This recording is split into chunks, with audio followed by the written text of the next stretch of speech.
Staray Capital Limited and Yang. May it please you, my lords. I appear on behalf of the appellants, Staray Capital and Mr. Chen, Yes. together with Mr. Oliver Clifton and Mr. Matthew Neal. Yes. My learned friend, Mr. Matthew Collins, QC, together with Mr. Jayesh Chatlani, appears on behalf of the respondent, Mr. Char. Just Mr. Chatlani, yes. Yes, Mr. Child is. Well, I think the first thing we're going to do is work out what the parameters of the hearing today are about. You have an application to adduce fresh evidence, Yes, my lord. which it may be more convenient to deal with at a slightly later stage in the course of your submissions. But you also have a significant point about the respondent's written case. Yes, my lord. And it may be more convenient for the board to hear Mr. Collins on the position on that, because your point is quite simple, that you haven't dealt with it because there's no cross-appeal. That's right. Your lordships may or may not have received a supplemental written case on behalf of the appellants. Yes, I think we did receive it. I'm obliged. Yes. So I dealt with Yes. this on that basis, Yes, rather than in yes. my original written case. Yes, no, we've got it, right. I'm obliged. Well, I hope we've all got it, but we can check. I'm afraid I have not. I haven't. I haven't seen it. It comes attached to a letter. Yes. That's right, my lord, yes. There it is. The letter of the 1st of November. Okay. Right. Yes, Mr. Collins, what is the position Well, my lords, in your submission? the position is that I should certainly be entitled to resist my learned friend's appeal, but I should also be entitled to resist it on the basis not only that the invocation of the redemption mechanism was at fault, as found by the courts below, but also that the construction of the mechanism itself is impeachable. Well, I'm afraid that's a neat way of putting it, but it's not accurate, is it? It's not a question of just resisting the invocation of the amended memorandum and articles. It is, as I think you really also said, a question of challenging the amendment. That is asking for a varied order, because it would lead to a conclusion that the amendment was invalid, a declaration, whether it's put under Article, is it 1841, or whether it's just put as a straight declaration. And that's a completely different issue from whether something done under the article is valid. Whether the article is valid is a different question from whether something done under the article is. Well, in our submission, it also rather depends upon the way that this matter has hitherto proceeded. And if we take up Mr. Justice Bannister's judgment in the record of Volume 2 of the Record of Appeal, which starts at manuscript 312. Well, now, you have to be careful as to what you describe as Volume 2, because the volumes look a bit odd. Right, well, it's... We got Bundle A, Part 1. Is that Volume 2? No, my lord, that, I think, is Volume 3. Yes, all right. So it's this document which starts skeleton argument of the claimant for trial. Is that right? Yes. Yes, it It's is. bundle B on the. Yes, it starts at manuscript 265. on the spine. Okay. Well, so we call that Volume 2, do we? Yes, or, that's B. Or B. Okay. Right. Well, so we go where? To the judgment at first instance. Yes, we've which got is at page 312. Yes, we've got which is also the manuscript page. Yes. And what was at large before his lordship were those two issues. We challenged it on the basis of the Allen and Goldreef's jurisdiction, which is an excess use of power by the majority against the minority in relation to the construction of the mechanism. And we also challenged it on the basis of the invocation of the mechanism. And now what his lordship did was at page 327, at paragraph 69, he found against me on the construction of the mechanism point, Allen and Goldreef's, and then he went on to consider the invocation of the mechanism, and he found in my favour in relation to that, where one sees it most conveniently at paragraph 77 on page 329, Staray had no right to serve a redemption notice on Mr. Char on the 26th of October, which is the invocation of the mechanism.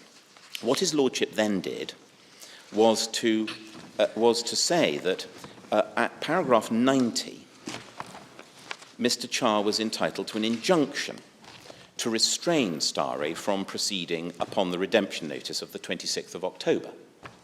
So, which in my submission would follow, because the threat had been there, which was only prevented by injunction, that indeed that redemption mechanism was being invoked and would be seen through. Now, we then have a further judgment on costs, which you see at page 356 of the same bundle, costs and consequentials. Yep. And his lordship recites at paragraphs 7 and 8 that the whole purpose of the action, which was to prevent redemption, has indeed succeeded. And so he says that if one stands back and surveys the battlefield, I'm the one that's just left standing. But then he deals at paragraph 14 on page 359 with the form of order. And he says, although at paragraph 90 of his judgment he described Mr. Char as entitled to an injunction restraining Staray from proceeding with the redemption of his shares, Mr. Asserton has submitted that it's unnecessary for one to be granted. And Mr. Collings did not dissent more than faintly. Yeah, I mean, effectively, that's because the judgment stands as a declaration that Staray are not entitled to proceed upon the redemption notice of the 26th of October 2011. Yes. But as he says in his judgment at paragraph 90 on page 331, the claim for other relief, which you can see on page 105 in the first bundle A, failed, and the claim for other relief was effectively a declaration or an order declaring that the memorandum and articles had not been validly amended.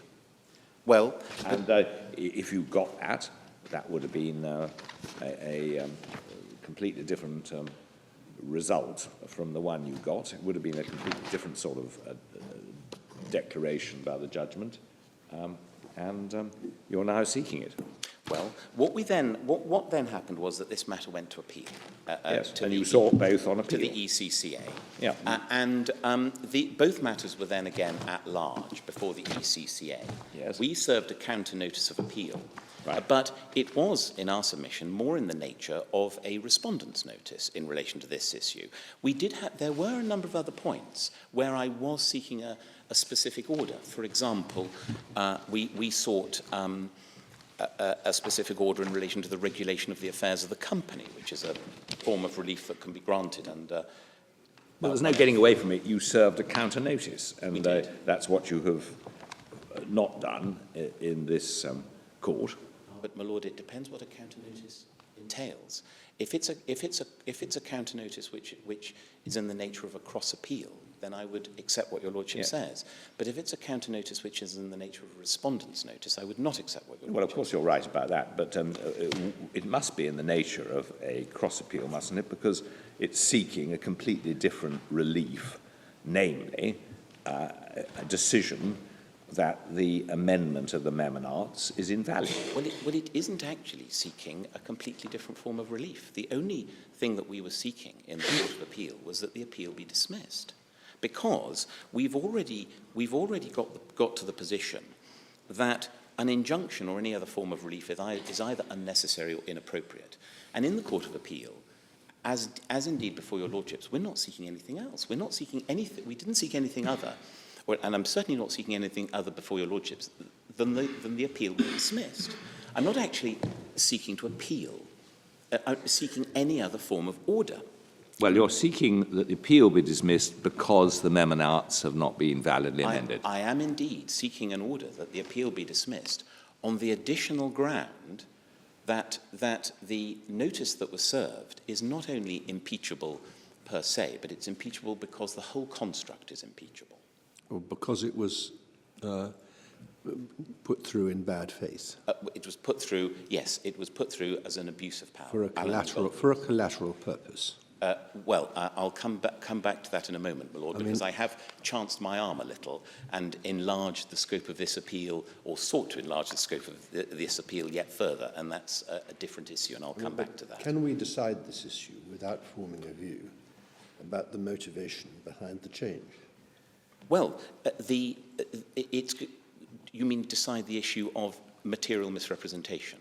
No, decide whether what the reasons were for proposing to change the articles. Well, my learned friend says that this is all down to a factual inquiry, which of course I accept, whether it be an Allen and Goldreeves factual inquiry or an improper purpose factual inquiry. But it's not a factual inquiry that has so far taken place. Well, in my submission it is, my Lord, because what happened in front of Mr. Justice Bannister was a most careful factual inquiry, and I embrace all of his Lordship's factual findings. But not directed to that particular point. Well, it was certainly directed to Allen and Goldreeves, because that was at issue in the case below. But that's a slightly different point. I mean, what you're essentially seeking to do is to make use of evidence given in support of one case in support of a different one.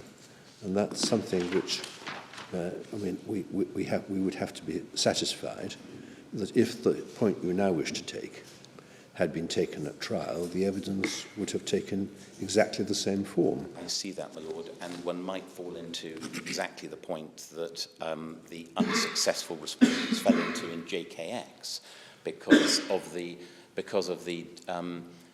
what Mr. Justice Mann observed at first instance was something that was ultimately, although he gave some quite clear indications as to what his mind would be, Mr. Mabb and his colleague successfully resisted that on the basis that the case could have been put and might have been argued differently.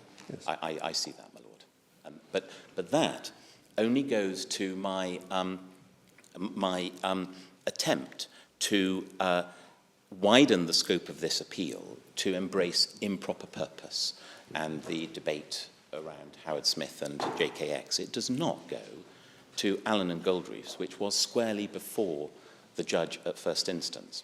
So I think we've got the nature of your case. You say it's not a cross appeal, it's simply seeking to uphold the same result, get the appeal dismissed, but on an additional ground, namely that the memorandum and acts were not validly amended. Have I put it right?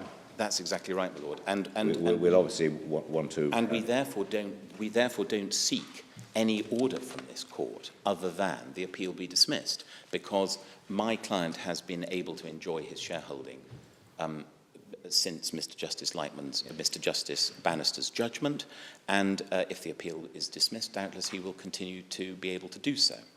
Now, the only other point that I would make is that this is a debate which has raged between the parties. I'm tempted to say that what we need is a useful book upon practice and procedure in the Privy Council, but one isn't quite yet available to us. But tantalisingly, we're just in advance of that. You're too optimistic that it's going to solve this particular problem. Maybe a second edition might. Well, I don't know whether after this it might become a loose leaf. But anyway, there we are.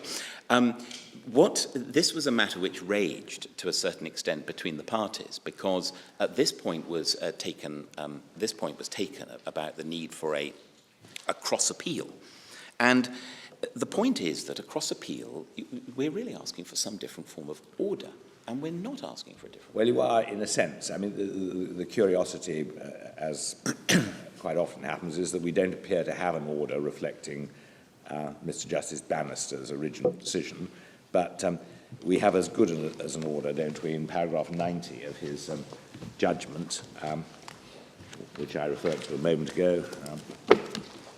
Now, well, yes, but it mislaid. Here we are.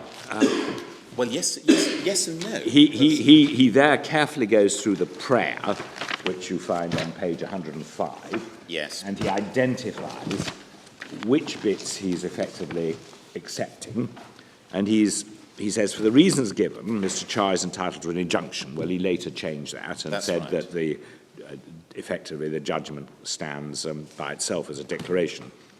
You can't proceed upon the redemption notice. Now, that is effectively the prayer number 2 in your original, or in the original claim made by your client. And then he says, Mr. Charr has not demonstrated any entitlement to any of the other relief set out in paragraphs 1 to 3, and that is, if you look at page 105, the claim that the amendments were invalid and should be removed from the Memonarts. So basically he's made clear what his order is, and you're now seeking to say that it should have been an order under one of the other paragraphs, in particular, to the effect that the amendment should be removed and regarded as an invalid. Well, but I've explained how this matter has progressed it has progressed in a slightly perhaps unusual or unsatisfactory way, and when we are faced with a further appeal to the Privy Council, where we don't in fact want any order other than the appeal be dismissed, because that is all we need to protect our rights. It's not as though it can possibly be thought that we were abandoning the Allen and Goldreef's point, which we'd run at trial and then sought again to run at the Court of Appeal stage. Because in the course of, and if you would kindly pick up my written case in the small appeal bundle. Just give us the paragraph in your written case. Yes, it's we anticipated this point. It's right at the beginning. It's on manuscript 1173. Yeah. It's right at the beginning. Memoristic, not manuscript. I beg your pardon. Probably both are old-fashioned. Yes. Right. The 1173. We dealt with this point at paragraph 1.7. Because we say we raise again the following prior issue, i.e. prior to the point about the actual invocation and operation of the Yes, but this is 19th of October. Is there any occasion in the last 2 years when you've raised this point? Yes, because because there was a terrific argument between the parties as to the statement of facts and issues. And my learned friend put forward a statement of facts and issues which were limited to his appeal, and we put forward an amendment to that. Yes, and he objected to it, so that was your chance to deal with the point if it needed dealing with. Well, they objected to it in these terms. If you look at paragraph 1.7 of my, continue on paragraph 1.7 of my written case, there is an extract, a letter from their solicitors. If, as the respondent states in his letter of the 13th of March, he intends to argue that the judgment of the Court of Appeal be upheld on different grounds, the appellants respectfully suggest that the appropriate place for him to do so is in his written case. As matters stand, however, the SFI and Précy precisely set out the issues before the court, as stated in the notice. Have we got the correspondence of the 13th of March? Well, we do have, because my learned friend has put in a clip of material last week taking this point under cover of a letter from Blake Morgan dated the 1st of November. I think we've got that, all right. Yes, you have the letter, my lords, at 19th of June 2017. And the paragraph which was quoted in my written case, and which I've just read out, is the final paragraph of that letter. Yes, so This is the one which has a supplementary case in it. Yes, it is. Yes, there's a long letter from Blake Morgan of the 1st of November. Yes. And I think the first attachment to that is their letter of the 19th of June. we've got the letter of the 13th of March separately. No, the letter that we are referring to is the letter of the 19th of June. Yeah, but It if just you're refers to correspondence that had been raging for some months at that point. It's been going on all year. I don't think we have the 13th of March letter. Well, I've got it. But that is where... I have it here. Oh, I'm obliged. And you see, what we do, and behind all of this is the underlined part of the Statement of Facts and Issues, where we say at paragraph 4.2 that there are prior issues, namely whether the Court of Appeal erred in concurring with the learned judge at first instance in concluding there was nothing illegitimate or actionable in the amendments made to the articles. That's firmly been on the cards since then, really at the invitation and at the invitation of Blake Morgan. Now, what we then, in the singular circumstances of this case, it isn't crystal clear. Of course, there's no provision in this court for a respondent's notice, and we therefore did not think it necessary to put in a respondent. Well, we couldn't put in a respondent's notice saying that we would like the judgment of the Court of Appeal upheld on other grounds, namely the impeaching of the entire mechanism, not merely its operation. And that appears to be what Blake Morgan are accepting at the foot of the page of their letter of the 19th of June, that it goes in the written case, and in due course it has gone in the written case. Now, it can't, on that basis, it can't have come as any surprise to my learned friend, and indeed, he is not disadvantaged in any way, not only because he's perfectly well able to deal with these things, but also because this has been in issue from the very start, and he's put in a supplemental written case in relation to which we, of course, take no objection. So does your time estimate for today, although we're spending a rather lot of time on this, allow for both issues? Yes. Right.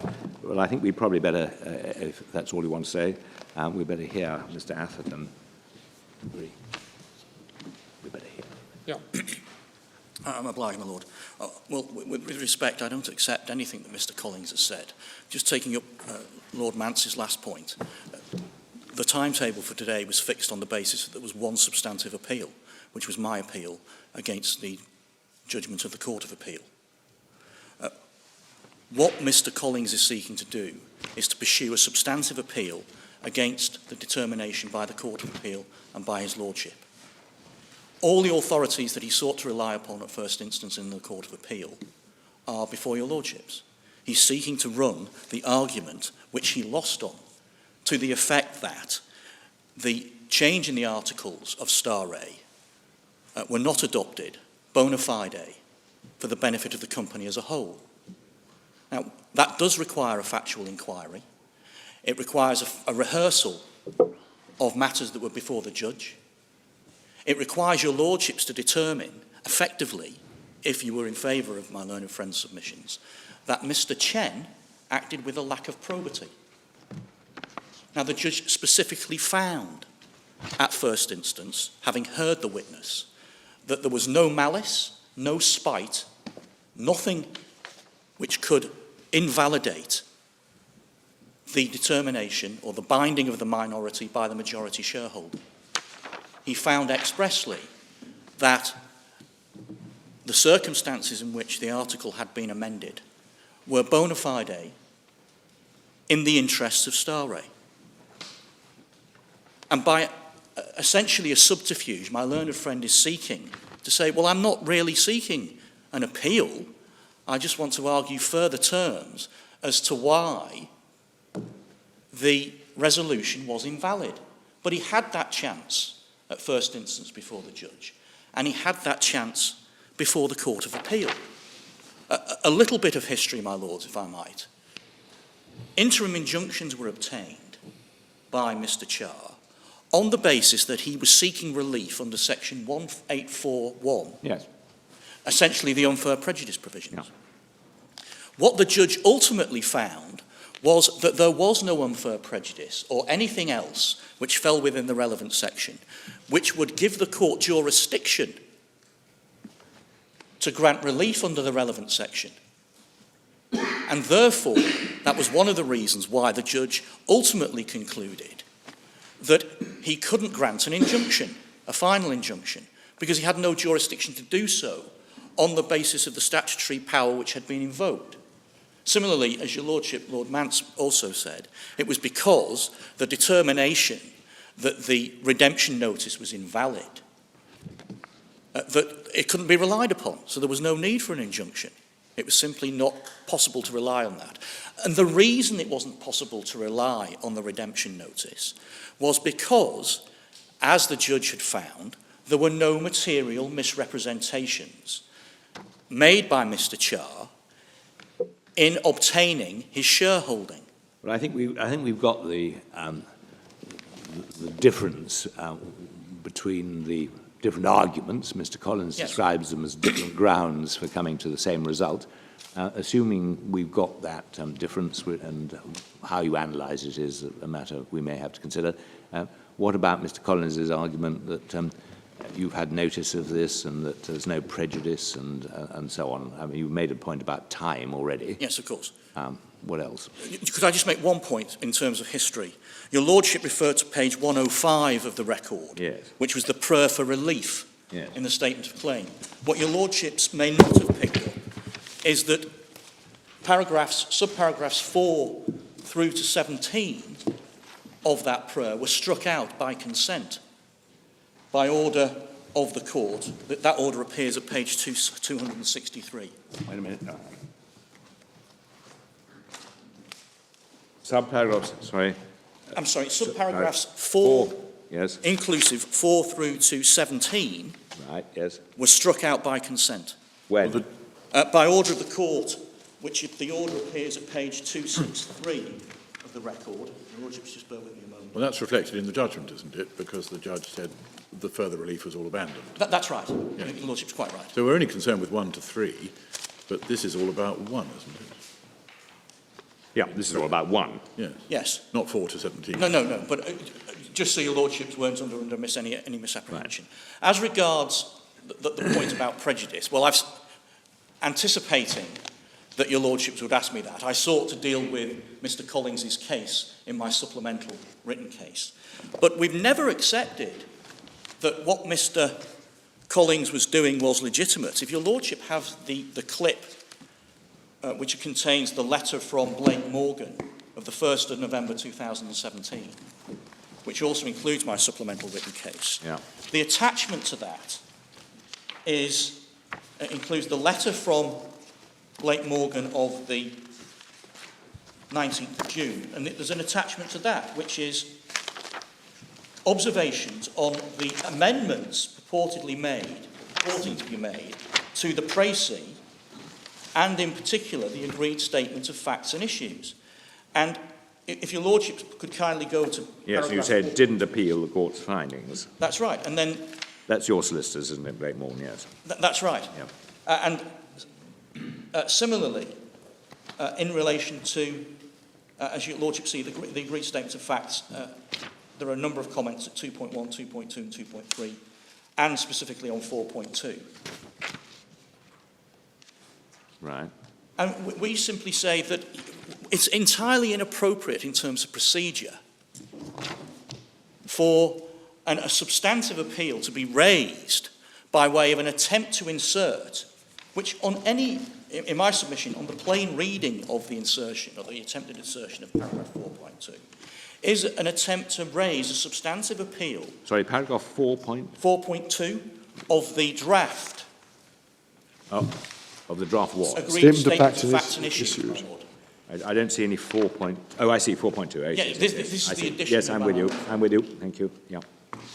And if one looks at that, it reads, we say quite obviously, as an attempt to appeal against the determination of the judge as regards why the amendment to the Articles of Association was not bona fide in the interests of the company. My learned friend is quite entitled, obviously, to deal with my appeal, which deals with the substantive point about why the redemption notice wasn't valid. But we've taken issue with his attempt to insert an appeal, substantive appeal, through the amendment or the proposed amendment to the statements of facts and issues. we would say that's illegitimate. What about the last paragraph of your letter of 19th of June, then? Which seems to suggest the way to do it is with a case.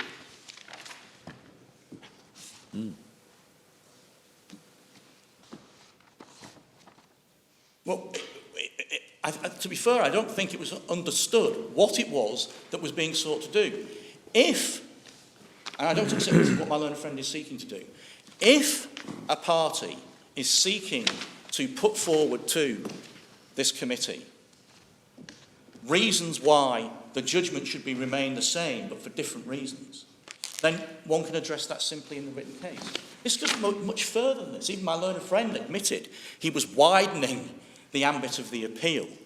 What he's seeking to do is to put before your lordships arguments which are essentially a substantive appeal against the order made by the judge and against the order made by the Court of Appeal. And I do use the word subterfuge, and I don't think it's legitimate, but they're my submissions, my lords. Thank you. Yes, Mr. Collins. Well, my lords,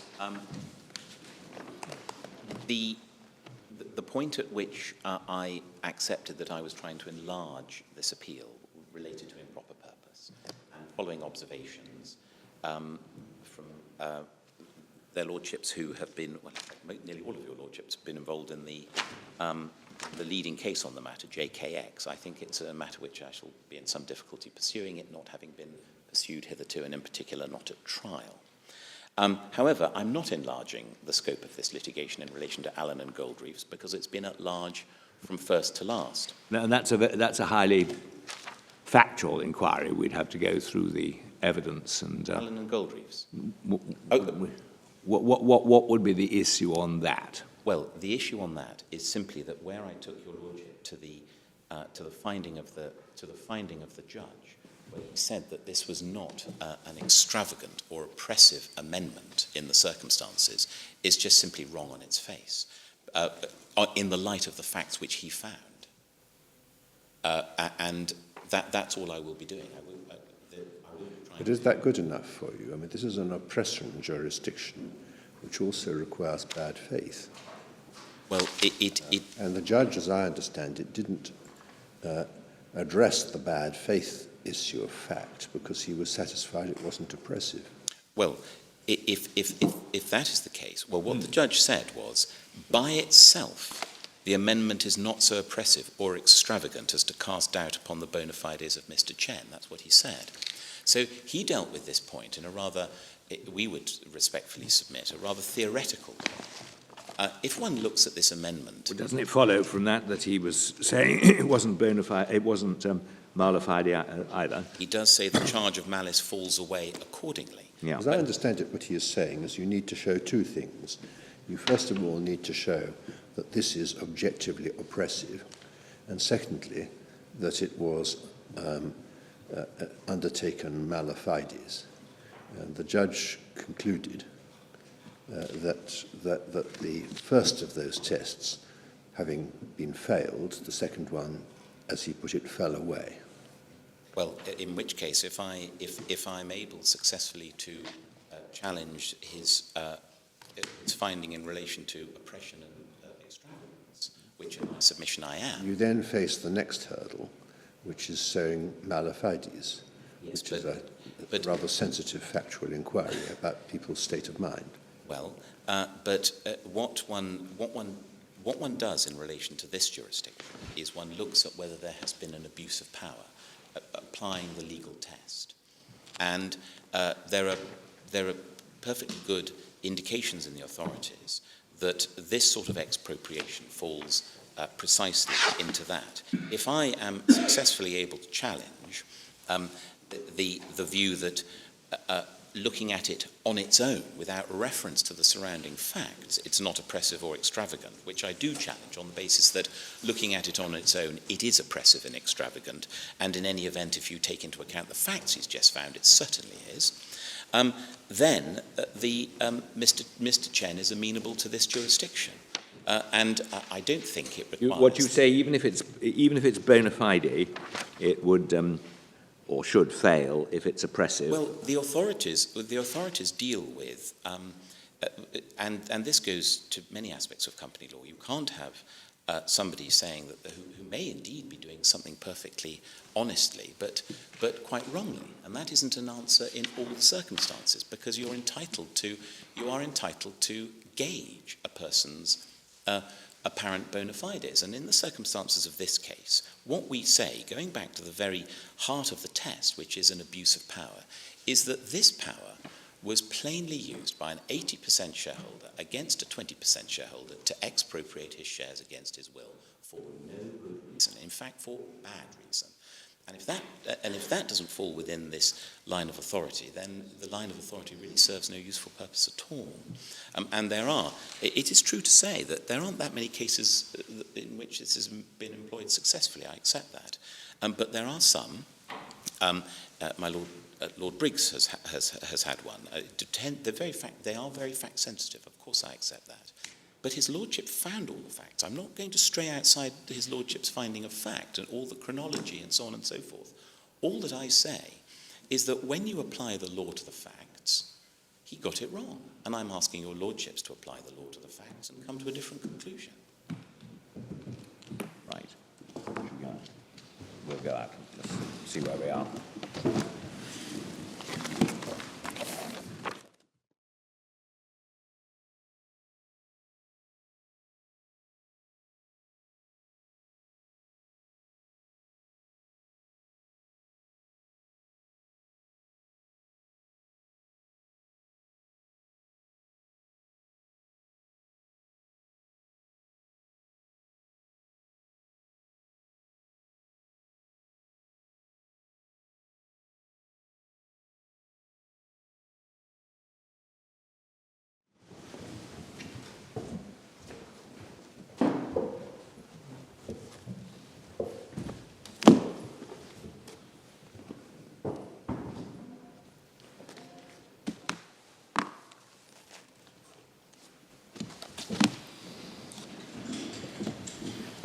Mr. Collins, the A-class point is one we understand you're not pushing. Yes, my lord.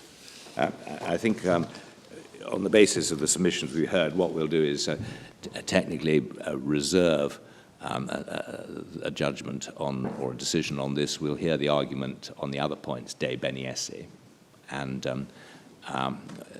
obviously we still have to hear your application to amend, Mr. Atherton, but we're going to allow you to argue this. On a de beniesse basis. On a de beniesse basis. We see the correspondence, and we obviously see that there was actually at one point a reference at an early stage to amendment, but it wasn't taken up by the board either, actually. Well, just so that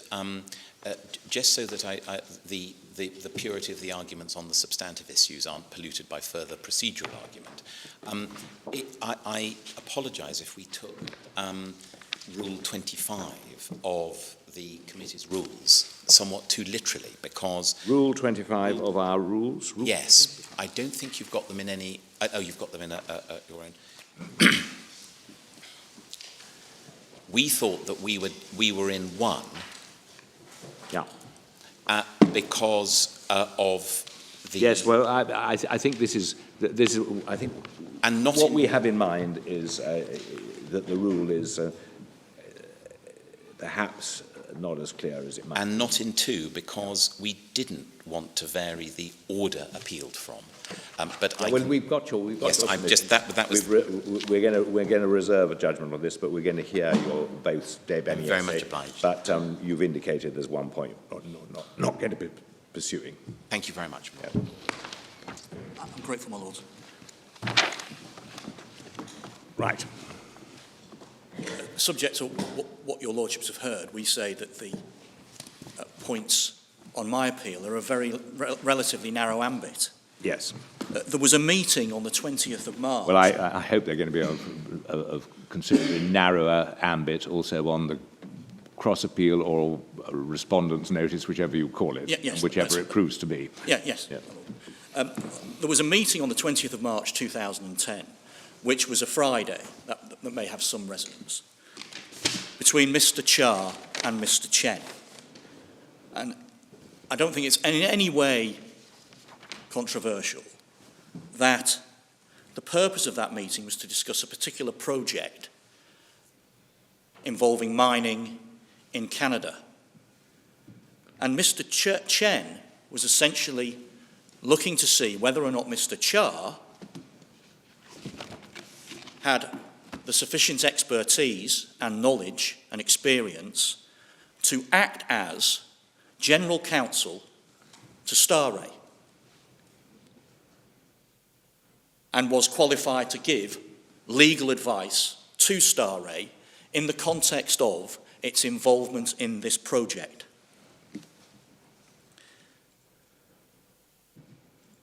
Right. On that basis, a number of statements were made for that purpose by Mr. Cha. And the judge found that at that meeting, Mr. Cha represented to Mr. Chen that, first of all, he was qualified to practice in the United States, in New York. Secondly, that he was a partner in the large firm of King & Wood.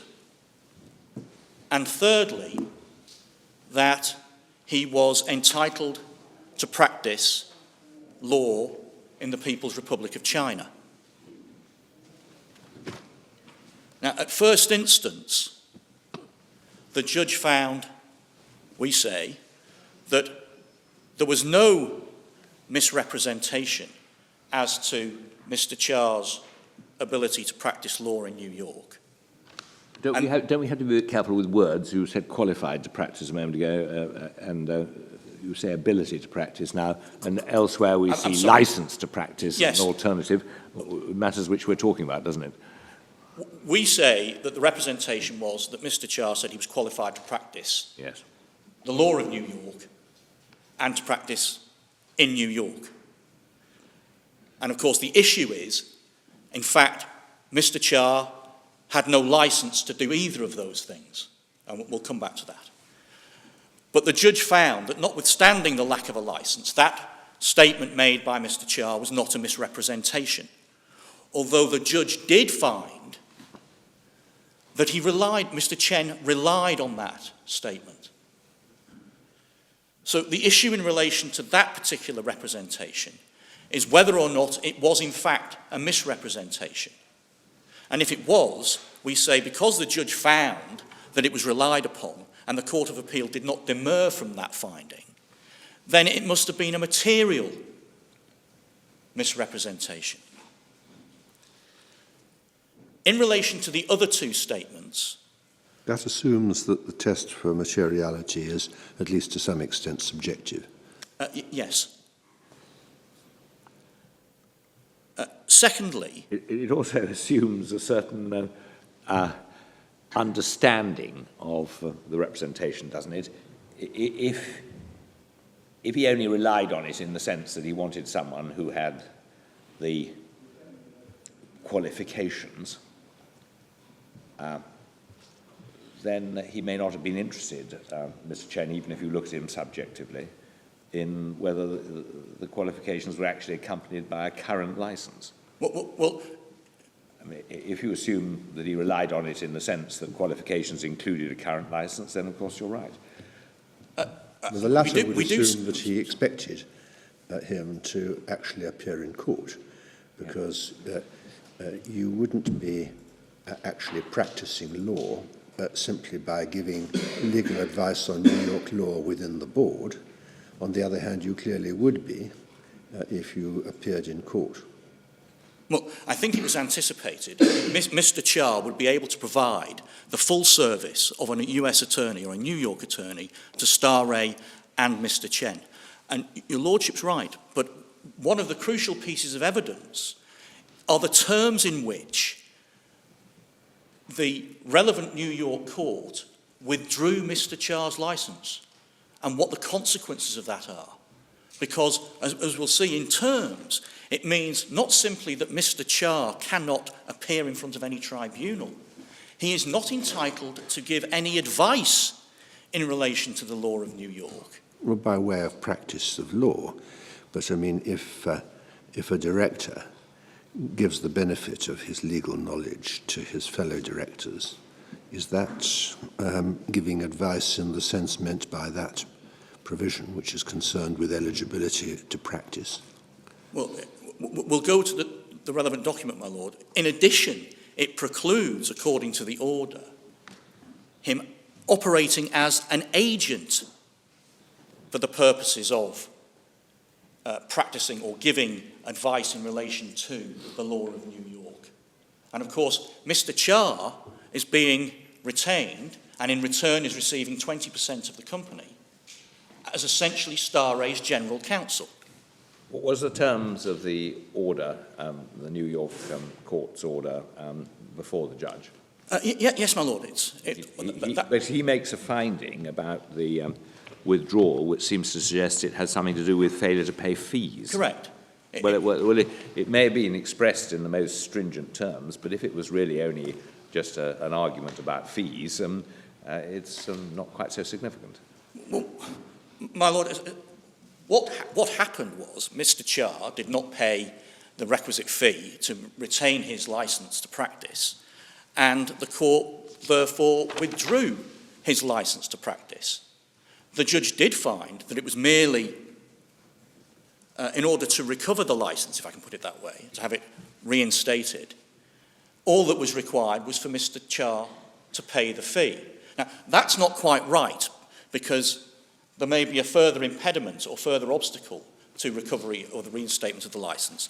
But as a matter of reality, as the judge found, and I don't dispute it, Mr. Cha did pay the fee and did have, some years later, in 2012, I think, or subsequent to that, the license reinstated. But at the time he made the representation, we say he wasn't qualified to practice law, of the law of New York, or give advice in relation to it.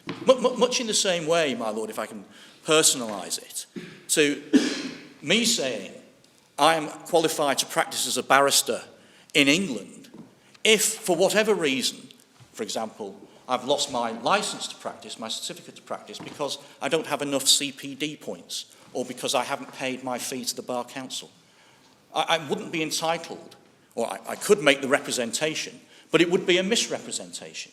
But you would still be entitled to give the benefit of your legal expertise to your fellow directors at a meeting of the board of a company. Well, I think it would depend on, as I say, my lord, the terms on which the licence is revoked. And I do say that qualitatively it is important because, of course, if I then proceeded, if I was precluded from giving advice in relation to English law, but I proceeded to give such advice on a formal or indeed an informal basis, in my submission that would merely compound the breach of my professional obligations and the relevant Bar Council rules if that was You could relevant. give legal advice to your fellow directors if you had a law degree but no other professional qualification at all. It's hard to see that the Bar Council can put you in a worse position than you would have been even if you had never purported to qualify at the bar. What the judge found was that Mr. Cha told Mr. Chen that he would provide legal advice and help in the search for investment. So it looks as if what he was looking for was somebody who knew some law which would be useful in the search for investors. Well, my lords, if we could, if it's convenient, could we go to the judgment at first instance? Yeah. Paragraph 74. Yes, indeed.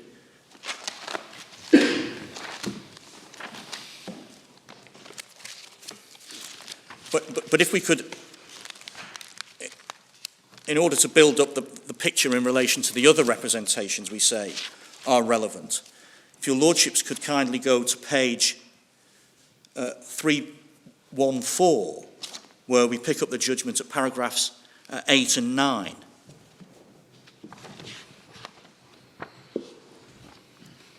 Starting at paragraph 8, Mr Chen says, and I accept, that Mr Chow told him he was a partner of K&W and qualified to practice in the PRC and in the United States. Mr Chen explained the reason why he turned to Mr Chow was because of Mr Chow's no doubt well-earned reputation as an expert in capital markets and IPOs, and because of Mr Chen thought that his New York qualification would be useful in relation to the project. Mr Chen also thought that Mr Chow's fluency in English would be valuable. Mr Chen says that his own English is not that fluent. And then at 9, Mr Chen says that Mr Chow was keen to participate and that he agreed to procure investors to contribute the security deposit, to provide legal advice, to begin preliminary work on listing on the Hong Kong or some other exchange, and to act as an interpreter. I find that Mr Chow did tell Mr Chen that he would provide legal advice and help in the search for investment. And then, also relevant, by the way, is the next sentence on, I do not, however, think that at that stage the parties would have been discussing IPOs, and indeed Mr Chen rather backed off from that allegation. We say that has some resonance for the other submissions that I'll be making in relation to the other representations. And then, my Lords, as my Lord Mance indicated, if we could just, before we go to 74, if we could go to paragraph 73.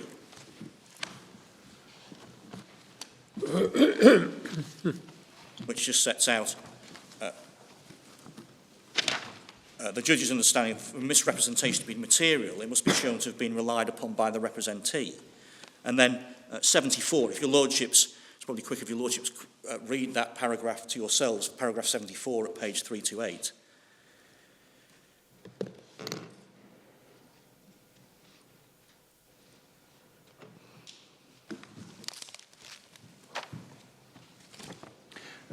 Is that statement correct in the first sentence of paragraph 73? For a misrepresentation to be material, it must be shown to have been relied on by the representee.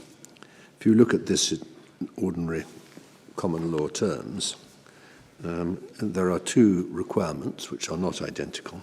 One is that there should have, the representation must actually have induced the representee to take some course, or refrain from taking it. The other is that it must be objectively material. And those are distinct requirements. The first has a large subjective element, and the second is purely objective. The judge seems to have elided the two of them. I don't disagree with that, my Lord. And as your Lordship says, it breaks down into two aspects. The first, I would put them the other way around, I think. The first is the representation material? That obviously has to be judged objectively, as your Lordship says, in the context and the circumstances in which the statement is made. Material to whom? To the company? To Mr. Chen personally? We say to the company. To the company. Because it's the company that's allotting the shares. There was an issue at first instance because the judge said initially that there was no relevant statement because these statements were made pre-incorporation. But he then went on, as you see at the end of paragraph 74, on the assumption that Mr. Chen or the Staray could be the relevant representee, that he judges it in that light anyway. But that the Court of Appeal found, and Mr. Collins didn't object or dissent from this in the Court of Appeal, that in fact pre-incorporation statements can be relied upon effectively by the company. So what is the test of materiality in the circumstances here, whether it would be likely to influence... Yes, well, I think your Lordship was either a judge in or indeed possibly an advocate in some of the cases which deal with this in an insurance context. But there's no difference, we say, in the insurance context, whether marine or non-marine. It's something that will have some form of influence. Calculated to, yes. Yes, or direct the mind of the person who is the subject of the representation. And then, depending on the determination of how material the representation is, one may be able to infer as a matter of fact that if in this circumstance a representation is made in the context of Mr. Cha being retained as General Counsel and receiving shares in return for that, in inverted commas, service, then if that's what the context was, then one can infer that the representation induced that behaviour or that conduct. Well, now, I mean, the judge heard the witnesses, he formed the view that in the context, the ability to practice at this very moment was not what mattered. The fact is that he could have practiced at any time simply by paying up the back dues, and this was insignificant. It wouldn't have been influenced anyone if they'd known the true position. All Mr. Cha would have said to Mr. Chen was, look, okay, I haven't got a current license, but I'm entirely qualified to get one. I can get one tomorrow if I pay up my back dues in reality. And Mr. Chen would have said, of course, well, and then everything's okay. So that's what the judges effectively found. That must be right. In my submission, though, it's not appropriate to have judged it in that way. Your Lordship's right. He heard all the evidence. But it was plain on the evidence that Mr. Cha, in the context in which the representation or the statement was made, considered that it was important that he had this qualification. Well, it was important that he should be admitted to the New York bar, though, as the judge points out in paragraph 74, because it was thought to be an advantage in dealing with Canadian mining concerns. So this isn't a normal sort of practice of law. It's basically the existence of a bare qualification that was thought to be valuable. He wasn't going to be appearing as an advocate or anything like that. Well, but he would be required, because one of the issues is that ultimately Staray or the project would be looking for a flotation, an IPO, on one or more of the capital markets. Well, if that arose, he'd pay up back fees and he'd be fully operable. Well, the question is, at this point in time, if the judge won't even have that. If you look at paragraph 74, he says, nor is there any evidence that at any time before he ceased to take part in Staray's affairs, Mr. Chen Staray needed or was ever even likely to need to call on Mr. Cha to appear in the courts of New York. Yes, but what they may be required, and may be required of him, is advice as to the US law, New York law, in relation to IPOs, whether it's a flotation on NASDAQ or the New York Stock Exchange or some other relevant capital market. My Lords, perhaps it would help if we went to page 570 of the record. In my bundle, I have a bundle C, but the page reference should be the same. It's this one, which, yes. That's the one with a colourful picture on the front. Right. I'm afraid I don't have a picture, coloured or otherwise. Well, it's a picture of Mr. Char's passport. Well, so for 570 through to 571 is the relevant order of the court. And perhaps your Lordships could read that, and then I'll highlight what I say, the material parts for my purposes.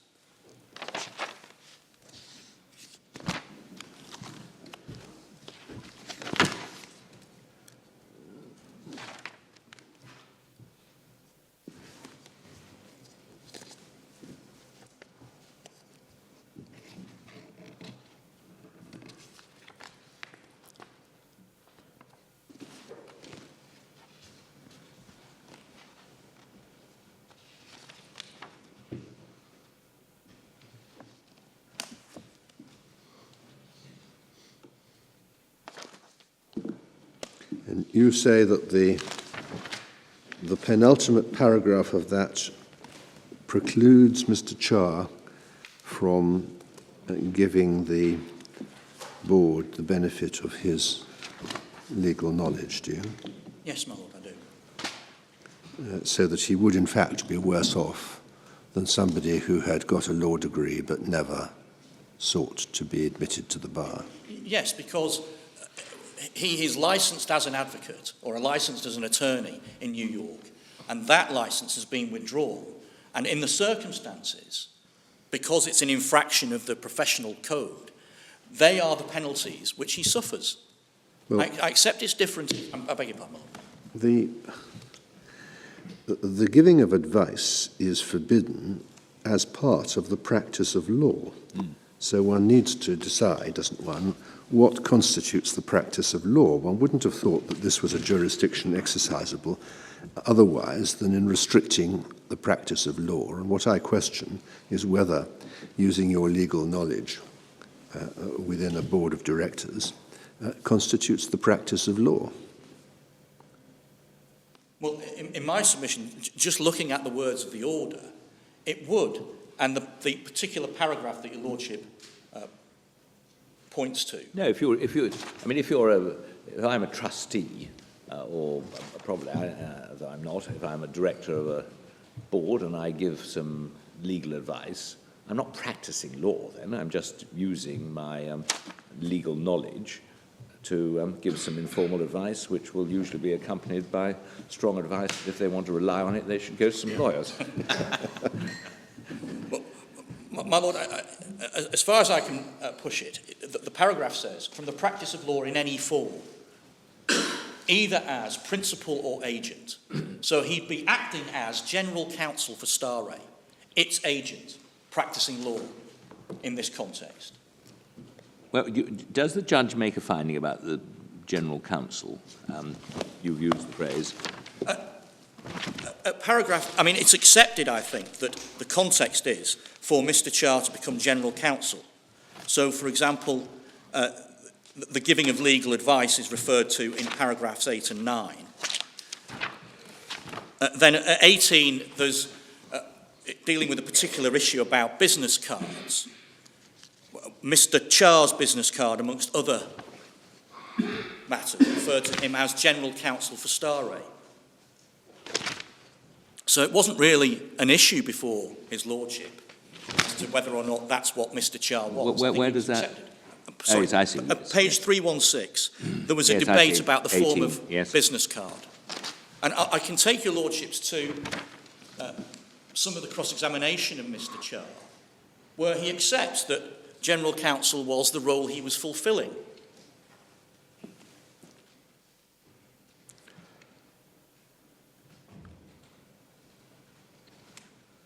Mr. Charr said he didn't use the general counsel one, whereas Mr. Chen said he did, and the judge couldn't resolve that dispute. Didn't think it was necessary. But would putting general counsel on your business card of this company, which I think is it's not a New York company. No, it's not. Imply qualification in any particular legal jurisdiction, where the company's got an international business of investing in a Canadian mining project, has shareholders who may be citizens of China, and wishes to attract investors, some of whom may come from the United States. Why should general counsel imply any particular qualification to practice in any particular jurisdiction? It doesn't, your lordship's right, it doesn't in terms of any external representation to third parties.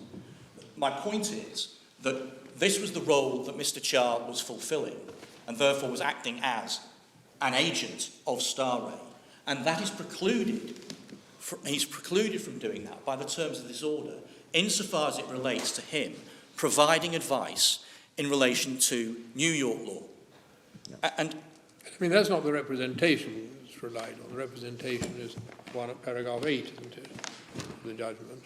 I mean, there's no finding that he represented that he's qualified to act as general counsel in New York. no, the representation, there were three representations the judge found were made. Yeah. One was that Mr. Charr was qualified to practice New York law. And the purpose was so that he could give legal advice and help. That's right. I mean, that's the finding. Your general counsel is a bit of a red herring, isn't it? Because that, whatever he puts later on his business card doesn't really help one on the representation. My Lord Mance asked me whether or not the judge found that he was a general counsel. It wasn't really an issue, no, well, and he was accepted. He didn't really find it. He didn't make any finding as to what he described himself as. I'm sorry. In my submission, the reason he didn't make a specific finding is it wasn't really an issue. It was essentially accepted that that was the role that Mr. Charr was fulfilling. He was a lawyer. Mr. Chen and Staray needed a lawyer. And on the basis of the representations, one, what was relevant was Mr. Charr's qualification in relation to the United States. 2 was his ability to practice law in China, and 3 was his status as a partner in King and Wood. Did the judge deal with the terms of the order that you've just shown us? No, only in terms that he says that he obviously saw the document. 74 is Yes, and accepted that. Yeah, he thought little of it, is the inference. Yes, and I suppose my submission is that he should have given it rather more weight, because, again, the wording of the order is that Mr. Cha is forbidden to give to another an opinion as to the law or its application, or any advice in relation thereto.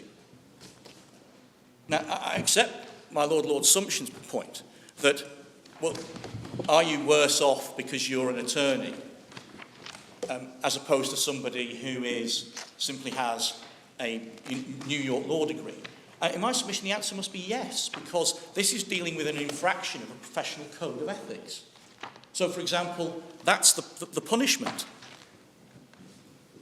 That's the consequence. It However, purports to be a suspension of a status that he previously had, yes, my lord. rather than a prohibition of activities which he didn't owe to that status in any way. Well, if I might, I'd put it slightly differently, my lord.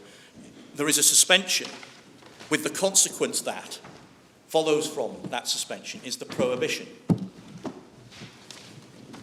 Do we have a note of the argument as to how it was put below? No, there is no transcript, No. either in the Court of Appeal or of the submissions before your lordships in that first instance. Right, well, we've got to keep an eye on the clock. I appreciate that. And we've probably exhausted this first point. Well, subject to you. I'm obliged.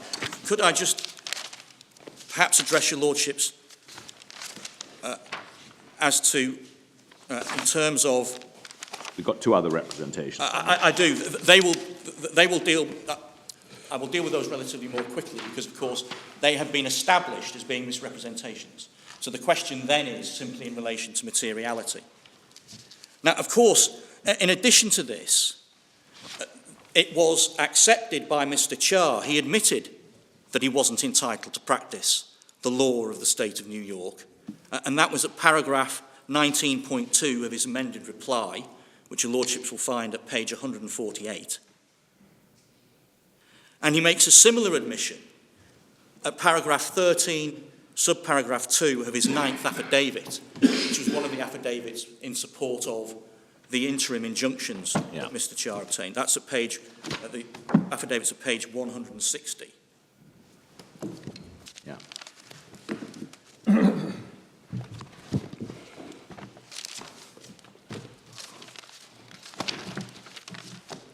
If I could also take your lordships quickly, just to see how this operated on the mind of Mr. Chen when the statement was made. Are we still on the first one? Yes. Yes, I'm sorry. Yes, right. But I'm dealing with materiality rather than whether or not it was a misrepresentation. At page 977, this is the cross-examination of Mr. Chen by my learned friend,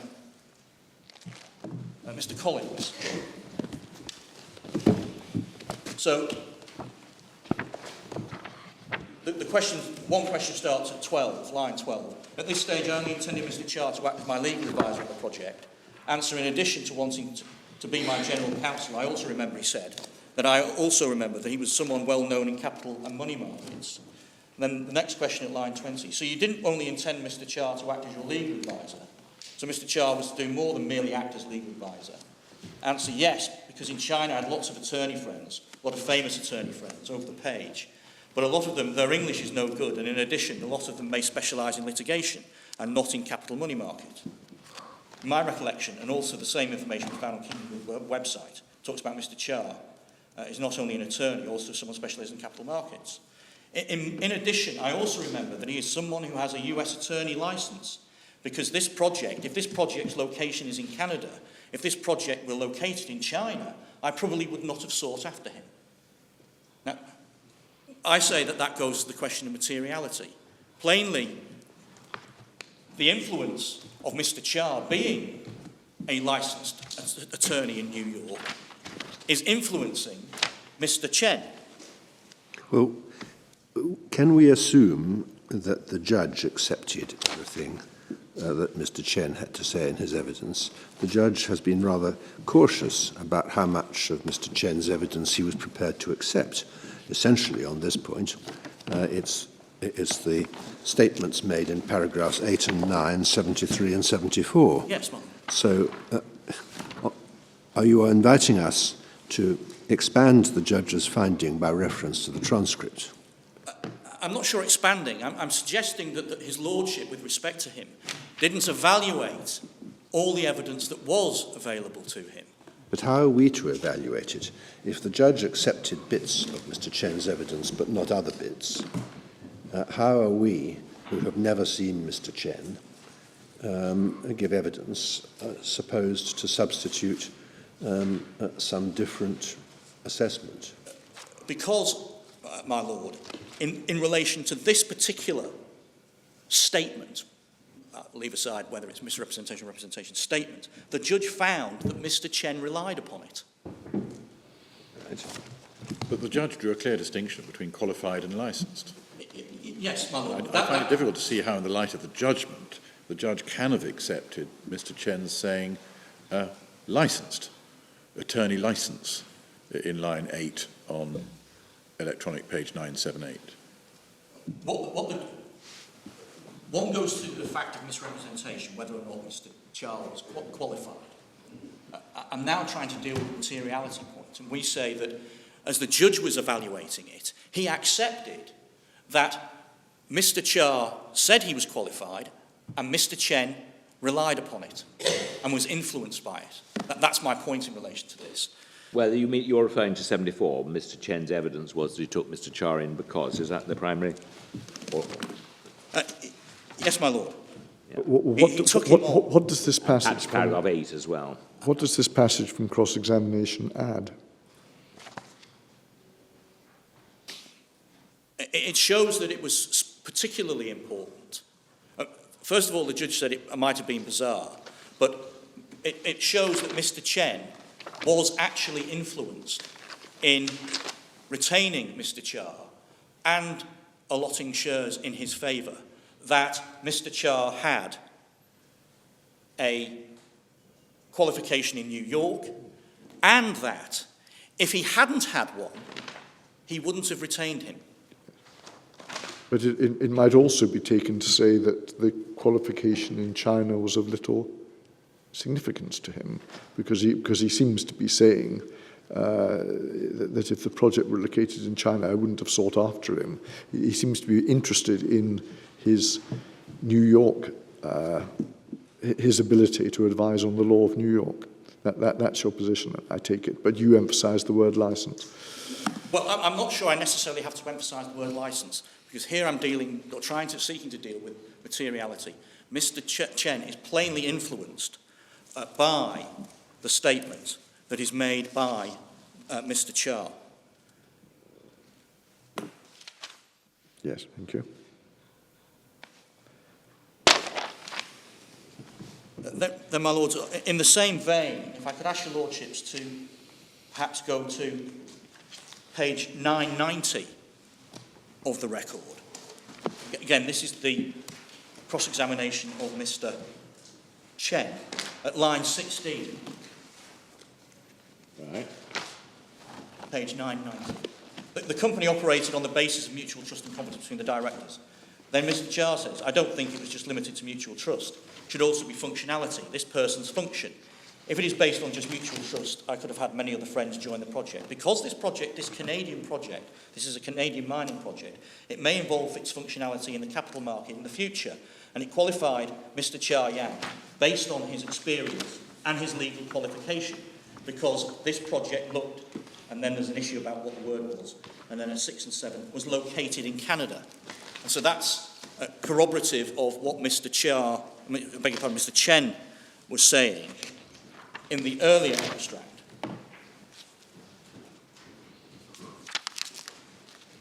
And then, again, the final extract I'll take your lordship to, but it's a establishes in my submission the same point. At page 1054 in the transcript, starting at, the question is at line 16 through to 19, and then at lines 20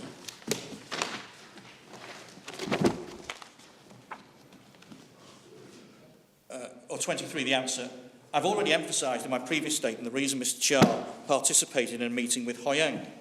It was because he was a US practice licence. Hoyoung wanted that he would be able to bring assistance to this project. Mr. Chia Yang felt a lot of pressure, and it was a reason he asked me to participate. Hoyoung's call was that Mr. Chia Yang could give assistance to complete the Canadian shareholder agreement and the Articles of Association.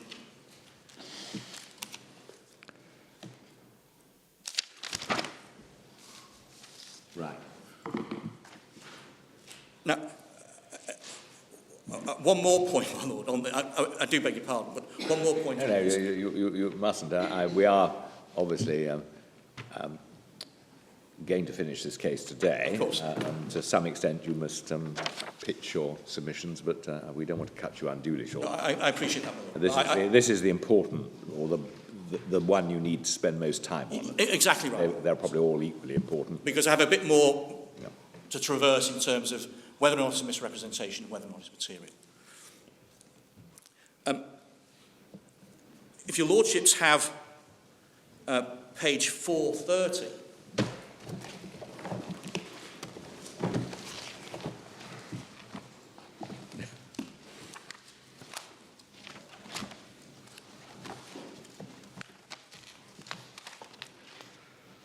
now, what happened in the Court of Appeal? We did run out of time, and the Court allowed me to put in written reply submissions, and your Lordships see those beginning at 430-1 through to 430-6. Wait a minute. No.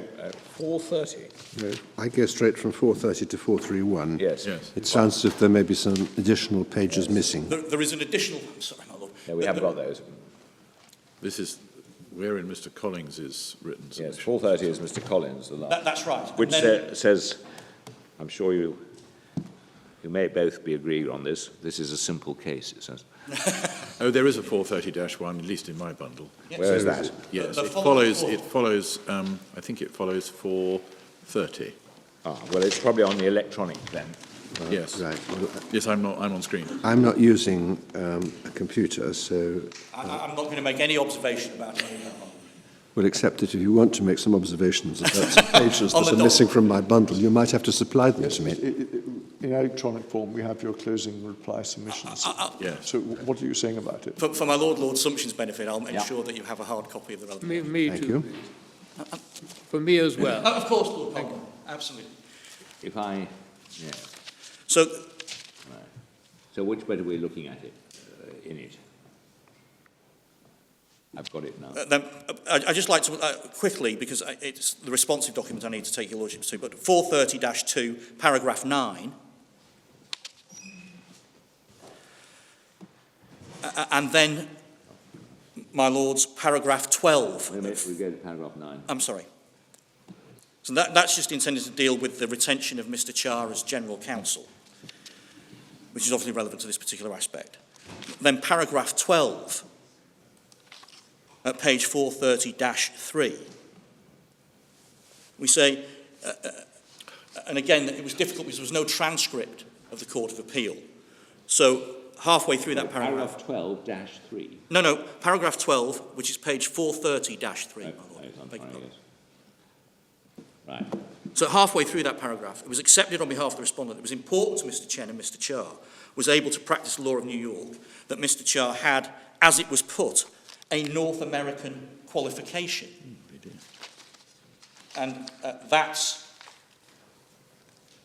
endorsed by the rejoinder submission that my learned friend Mr. Collins put in, which at paragraph 9 of his submission at page 430-9.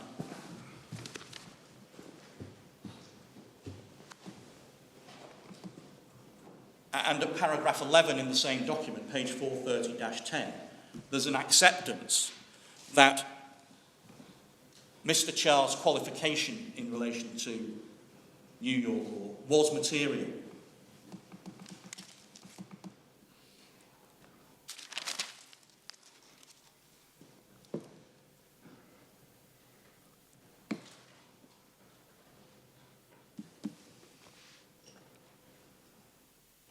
Well, yes, what's being said there is it's accepted that the fact that he'd been admitted to the New York bar was material, not that he was necessarily licensed currently to go out and practice. I accept that that's the extent of that acceptance or admission, yes. Right. Now, my Lord Briggs was ahead of me. I'm now moving on to the two other representations that were made. The curiosity was that the complaint seemed to be that he couldn't help with drafting a Canadian shareholders agreement. Whether he was licensed or not in New York was hardly relevant to that, was it? In my submission, it's quite plain that both Mr. Cha and Mr. Chen thought that his qualification and his ability to practice New York law was relevant to the fact that this was a Canadian company. Well, something was relevant to the fact that this was a Canadian company. Quite what, one doesn't know. But at the moment, I don't see quite why it mattered for that purpose, whether he was actually licensed at the moment or not. Well, if the test is objective, which I think you accepted, yes. One's got to ask oneself whether it mattered objectively, which may not be the same thing as whether it mattered to Mr. Chen. Your Lordship's right, but one has to assess the question, the objective, or make the objective assessment in the context of the circumstances at the time, in terms of what was it that Staray, Mr. Chen, was looking for? What did Mr. Cha understand Mr. Chen was looking for? Yeah. And what did Mr. Chen consider was important?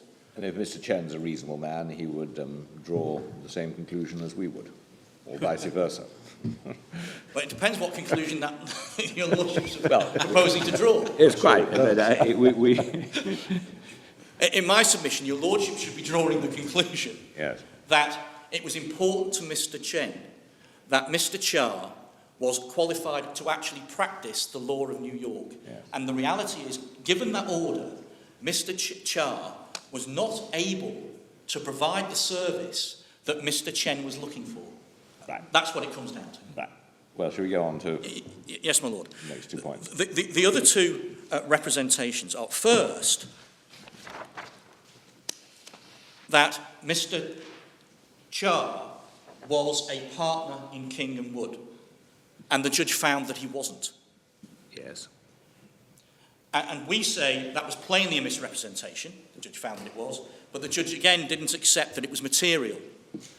We say it was plainly material in the circumstances, and Mr. Cha understood it to be material, which is why he said it, because he wanted to have shares allotted to him. Because his status as a partner was important to the outside world. As part of his function too, as we've seen. How do we know that? How do we know that's what influenced? Influenced Mr. Chen. Yeah. Because, of course, one of the aspects that Mr. Chen was looking for was Mr. Cha's ability to leverage, if I can put it that way, his connections in the IPO and capital markets sphere. Am I right that he seems to have been thought of as a partner? He seems to have been referred to in publications? Well, it was quite difficult. The fact of the matter was the judge, Mr. Cha, asserted that the Chinese version of his webpage referred to him as being a partner in King and Wood. The formal notarized translation did not refer to him as a partner in King and Wood. And as the judge points out, and the reason why he held what he held, was that all the official records from the relevant authorities merely recorded Mr. Cha as an employed lawyer, and specifically not a partner in any firm, and certainly not a partner in King and Wood. I mean, your submission a moment ago was that what was valuable about his relationship with King and Wood was the status that it gave him. But that isn't quite the finding that the judge made at paragraphs 8 and 74, where he seems to be looking not so much at the status. He valued Mr. Cha's reputation as an expert in capital markets. and he thought that the qualification would be an advantage in dealing with Canadian mining concerns. He then turns to the Chinese position in paragraph 75. I mean, is there any finding in relation to the Chinese side of things that the status of a partner as opposed to an employed lawyer was what mattered? Because the judge concluded that it didn't, and his finding as to detriment at 76 is consistent with that. He didn't make any express finding, no, my lord, but again we say that the evidence before his lordship, on the basis of the cross-examination... Well, let's look at any evidence, because, I mean, the judge's finding on the face of it is that whether he's a partner or not is completely irrelevant to Mr. Chen. Is he completely wrong about that? Yes, my lord, that's why he didn't think it was material. Yeah. But... Well, you show us where he's gone wrong. Yes, my lord. If we could go to the transcript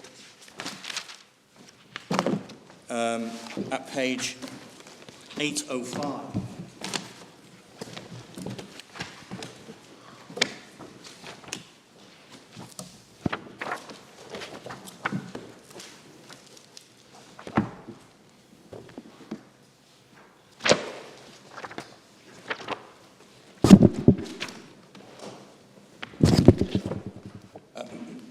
In the context of providing a CV to third-party potential investors, Mr.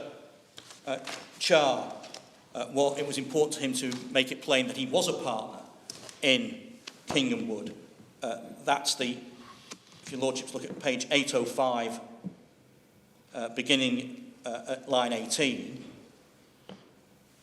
but because, and the answer begins at line 13, you'll see that it's important that he's a member of the largest law firm in the world, and he's a partner. Well, and he doesn't seem to have taken it too clearly, too seriously. He goes, and blah, blah, blah, blah. Yes. And then over the page, he also refers, and therefore it's important to him, that's Mr. Chen, that you are apparently a global partner of King & Wood, and that you are a legal expert in financing investment. That's what Mr. Chen wants you involved. That's why he wants you involved. Sorry, wait, who is this? This is cross-examination. Cross-examining Mr. Cha. That's right. Yes. And I'm putting to him yes, I see. what right. Mr. Chen right. considered important. And then Mr. Cha says, well, I think that's what he says. So there's no dissent from Mr. Cha. Well, where does Mr. Chen say it is perhaps more important, isn't it?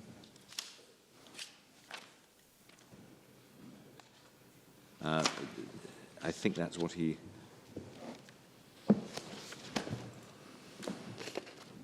Perhaps the best place to find this issue, or deal with this issue, is Mr. Cha's witness statement, or first of all, one of his affidavits. Mr. Charles or Mr. Chen's? Mr. Cha. Right.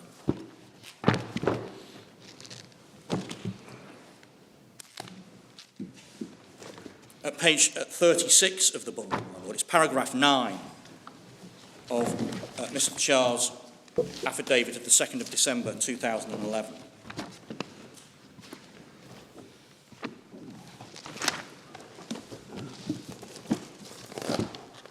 And he refers to his JD degree at paragraph 9. He goes through that he's listed in Chambers and Partners, his vast experience in international listings. And then he says, it was our respective specialisms that formed the backdrop to Chen wanting to go into partnership. And then he says, the base of our partnership was that Chen had the exposure in the natural resource area, and I had the exposure and experience in capital markets as being well connected in PRC society through my Qingzhen alumni, that was one of the universities that Mr. Cha attended, and my partners at King & Wood. So it gives him a particular level of importance in society, and also by reference to his particular position What he's not saying is and because I'm a partner in King & Wood, he's saying through my partners at King & Wood, I have good connections with Chinese society. I agree. That would be true whether he was an employee or a consultant or a partner himself. But with respect, it has more resonance because he's a partner. So he can influence his partners. They're his partners. Well, you're reading a lot into a sentence which doesn't say that at all. No, your Lordship's right. I am. If I can read less into it, it's essentially, in my submission, Mr. Charles putting himself on a level of seniority, of parity, with his partners. I mean, it looks as if the point that he was making in his evidence was the critical factor, was that he was a legal expert in financing and investment, and one can see that that might be objectively relevant. Was it ever suggested or found that he wasn't, in fact, expert in financing and investment? No. So he did actually have the expertise. He did have the formal qualification. The judge wasn't impressed by the materiality case because he said, given the reasons why he was wanted, whether he had a practicing license or was a partner or an employee didn't really matter a row of beans.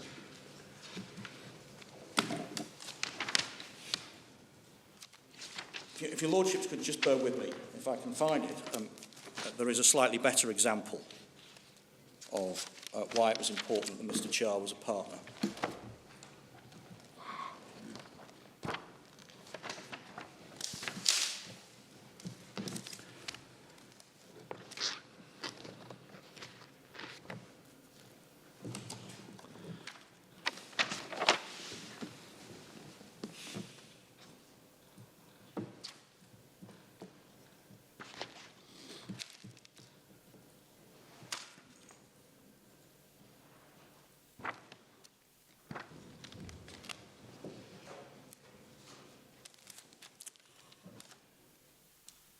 Well, perhaps with your Lordship's permission, I could come back to that when I find the reference. At the moment, it escapes me. But the other extract goes to the point that his status, in my submission, Mr. Charles' status as a partner, gives him obviously more status than if he was a mere employed lawyer, particularly where part of his role, as accepted by the judge, was to attract investment from and exert or bring to bear his experience and knowledge of the IPOs and capital markets area.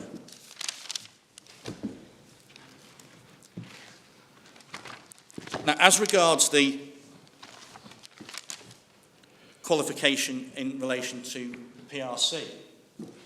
This is the third one. Yes, my Lord, I do beg your pardon. Yeah, for Lord Briggs's note, this is the third one. Of course, the judge didn't actually find that Mr. Charles was not entitled to practice law in the PRC, but he came as close as he could to it. Well, he said he was entitled to, but perhaps shouldn't have been. Correct. Well, that sounds as if it's an accurate statement. I mean... Well, at the time when the judgment... At the time of the judgment, yes. Well, and at the time which was material for the purpose of the representation. The fact that, this goes on to your application about new evidence, that subsequently a retrospective order may have been made, simply establishes what the position was years later. Well, what the Court of Appeal, I adduced further evidence in relation to this, or applied to adduce further evidence in relation to this issue before the Court of Appeal. The Court of Appeal admitted that evidence and found expressly that the statement made by Mr. Char that he was entitled to practice law in the PRC was a misrepresentation. Well, let's just examine that. As I understand it, the facts are that he was entitled to practice law at the time, but that entitlement was retrospectively removed in, I think, 2015. Yes. Well, now, whether something is a representation in 2011 or whenever it was, can't possibly depend on what happens subsequently in 2015. I understand that. and I understand that, my lord. The position in relation to the new evidence which I seek to put in is this, that as his lordship, if your lordships go to his lordship's judgment, for example, at paragraph 85, which is at page 330 to 331, and if your lordships could, again, just reflect upon that paragraph yourselves, rather than me reading it to your lordships.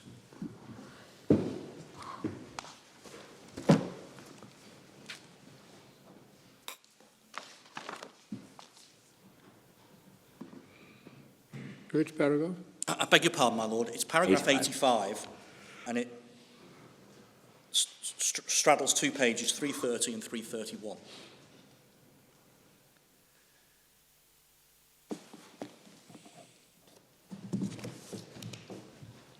Is the gist of what the judge's reasoning that the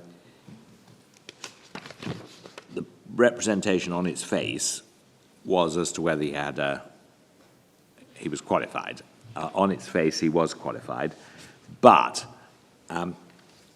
that might have been a misrepresentation if he was aware that he shouldn't have been qualified, which he would be, of course, if he'd practiced fraud. Quite. Because it would be effectively a misrepresentation by non-disclosure of the full position. Yes, my lord. But he then finds that there isn't any reason to conclude that he did practice fraud or that he was aware of it. Correct. Yes. And that it wasn't put to him, which I quite accept. I see. But there was no material upon which I could put or assert to Mr. Char properly that he knew that the representation he was making was not correct. Now, the new evidence... Well, yes, the new evidence is in the form of what, a finding by a Chinese court? Yes, by the relevant... initially by the regulator. That's right, by the regulator, and then... Yes. On appeal. On appeal. And it's under appeal again, is it? Well, my learned friend has put in some documents. I confess I don't know what they are, but they do look to be as if Mr. Char is appealing those decisions. I mean, who informed the regulator and started this process? Mr. Chen. Yes. And what is the evidential value of a regulator's conclusion? He's not evidence, is he? I mean, his conclusion is a fact, but it's not evidence of its contents, is it, in these proceedings? I suppose technically that's right, my lord. Well, it's a bit more than technical, isn't it? One doesn't know what the process was by which this conclusion was reached, how far Mr. Char participated in it, or anything like that. Effectively, it's evidence of the fact that he has been retrospectively treated as not being qualified, but it's not evidence of anything else whatever. Well, of course, the decision of the regulator is endorsed by a court on a... It's the same thing. Yes. It's a third party's view. There are mechanisms by which you can sometimes rely on court decisions for their as evidence, but I'm not. It hasn't been done here, and I'm not sure that would apply here. Well, no, indeed, it wouldn't technically, it wouldn't actually apply. No. But my point is that they record findings that have been made as to the basis upon which Mr. Char obtained his license to practice in China. Yeah. And it can, I'm not sure if I can make the submission, my lord, and then... Well, of course you can submission. No. But, I mean, how are you going to use that material? Because it shows that Mr. Char used illegal means. But again, you're asserting that this is evidence. All it shows is that the BMBOJ in 2015 thought he used illegal means. So what we have is a situation where the judge has not been presented with any evidence that he used illegal means and declines to find that he used illegal means. Somebody subsequently, years later, expresses a contrary view to the judge. Well, where does that get us? The judge's findings on the evidence before him are what mattered. I agree. in my submission, if the judge had had this material available, which is essentially slightly more detailed than the information that the Court of Appeal had, which they admitted, and then therefore concluded there was a misrepresentation, it shows that the basis upon which what was found by the regulator in the court was that Mr. Cha didn't disclose his United States citizenship when making his application for his lawyer's licence, and that if he had done, he wouldn't have been granted it. But I thought that's what the judge already knew. That doesn't of itself suggest he was acting dishonestly. He might not have realised it was relevant. Well, indeed, the judge found he didn't realise that it was relevant because of the change in admission practice that occurred around 2008 and 9. But then that was dealt with in the expert evidence, because the judge concluded that the particular piece of evidence that Mr. Cha's expert put forward as to the significance of that particular piece of, or that particular enactment, hadn't been challenged by the expert called on behalf of Mr. Chen and Staray. And as I pointed out, Yes, it's wrong. It had been. Well, The judge does appear to have gone on then to consider it on a completely alternative hypothesis, namely that he shouldn't have been registered, which is really basically what your case is. That's right. And you now got some material which encourages you in the same direction. Correct. But how it could have been deployed, I'm not sure. You say it could have been deployed. If somebody had tried to produce it before the judge as evidence, my Lord's objection would have applied. You could have no doubt used it as useful material to assist a cogent cross-examination. I'm sorry. But that's about the most of it, isn't it? Well, your Lordship's right. It would have formed the basis of cross-examination, but it could have formed an additional element in the case. Do you Of get a course, bit further? I'm sorry. I mean, how? I mean, you've been asked this. How does the how does the finding of the regulator and a Chinese court that there has been dishonesty in the application for the Chinese license, how does that assist us making a finding of fraud, if that's what you're asking us to do? Well, I don't think I want to push it as far as your Lordships, and your Lordships wouldn't do it anyway, a finding of fraud against Mr. Cha in terms of the misrepresentation. What I think it does show is that there was a misrepresentation. The qualification was withdrawn ab initio, and Mr. Cha must have known that he wasn't validly qualified. Well, the judge says that he accepted Mr. Liu's evidence. Mr. Liu was, I think, one of the experts. Yes. That the registers of the regulator are conclusive on matters of this sort until rectified. So the position at the relevant time was that he was validly admitted. He only ceased to be years later in 2015. I accept that. But my further So point... what would you be asking us to find, to do? I mean, the most you could ask for would be perhaps a retrial. Yes, I anticipated that what your Lordship would put to me. I'm not asking for a retrial. But where it has further resonance is, of course, if this information had been available at trial, then it could have been proved in a particular way. It would have formed part of the analysis by the expert witnesses. Well, it would have been put to witnesses, and one would have to speculate about what their response might have been, of course. or what the judge might have concluded about it. But what are we supposed to do about this? Well, in my submission, on the basis of what the effect of that evidence would have had before the court, it would have had a significant effect on the analysis which the judge applies at paragraph 85. He would not have come to that conclusion with respect. Well, he might or might not, depending on what was said in cross-examination on the subject. Or indeed, what use and analysis would have been applied to the findings by the expert witnesses, because it would have been in play at that point in time. I'm sorry, I don't understand. You say you're not asking for a retrial. No, I'm not.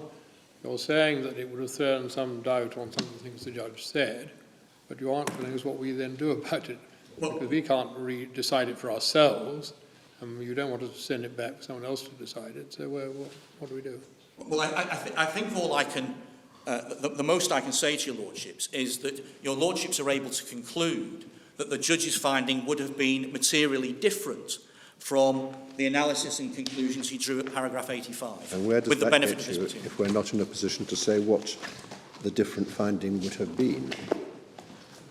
Well, in my submission, the finding would be that Mr. Cha knew that he wasn't validly qualified when he made the representation that he was validly qualified to Mr. Cha in 2010. Well, that would be an allegation of fraud. Yes, it would, but I'm not... And I thought all you I'm said you weren't expecting us to make No, a finding of fraud. I'm not seeking your lordships to expressly find that that is fraudulent. Just to do it in a sort of surreptitious way. To wound and afraid to strike. Your lordships may think I'm trying to ride two unruly horses at the same time. Indeed. Yes. I think that's the only consensus I've had this morning and throughout this afternoon. But I do say... What is the important influence on the result of the case that this evidence would give rise to? Because unless you meet that test, you don't get through Ladden Marshall. Because we say that the new information makes it plain that it was a misrepresentation and that Mr. Cha must have known that what he was saying was not correct. And it's an attempt to deal with the point that Lord Sumption makes, which is, but at the time, on the evidence before the judge, the position was that Mr. Cha was qualified. But we say the reality is that he wasn't. And with this new information, he must have known that he wasn't. Well, that's an allegation of fraud. Well, back to the unruly horses, my lord. No, it is not an unruly horse. It's more like being ready to wound but afraid to strike. Either you are saying we should make a finding, notwithstanding the findings of the court below, that this was a fraudulent representation because it missed out the real truth, which is he was on the register but only because of his own dishonest application. Or we aren't. Very well, my lord. Then I am asking your lordships to make a finding that the representation was fraudulent or deliberate, was not true, and Mr. Cha knew it. And I suspect I know, without wanting to undermine my position, what your lordship's response will be to that. But I've made the submission. Thank you. Thank you. Where do we go now? It's probably, is that the sum of your case? On the facts, yes, my lord. I would like to just dig out the reference when at some point convenient today and give your lordships the additional reference to what I say may be helpful from Mr. Cha's evidence. Yeah. I don't propose to deal with the costs there set out in my written case about what The costs, it'd be pretty unusual that we'd interfere with a costs order by itself. Obviously, if you succeed in the appeal, then everything's open. But there's nothing you can say on the first possibility if the appeal fails. No, the costs order would be extant. I accept that. Yeah.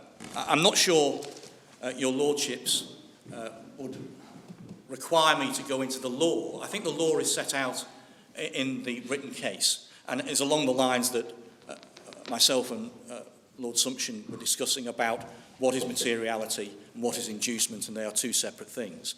And I think in my submission, I accept the articulation of the position as Lord Sumption put it. But we do say that by reference to that, the context in which these representations were made were plainly material because they would have had an influence on Mr. Chen's behaviour in allotting the shares. And one can infer from the facts, namely that the representations were made in that context and the shares were allotted, that the consequence of the representation was to induce the conduct which Mr.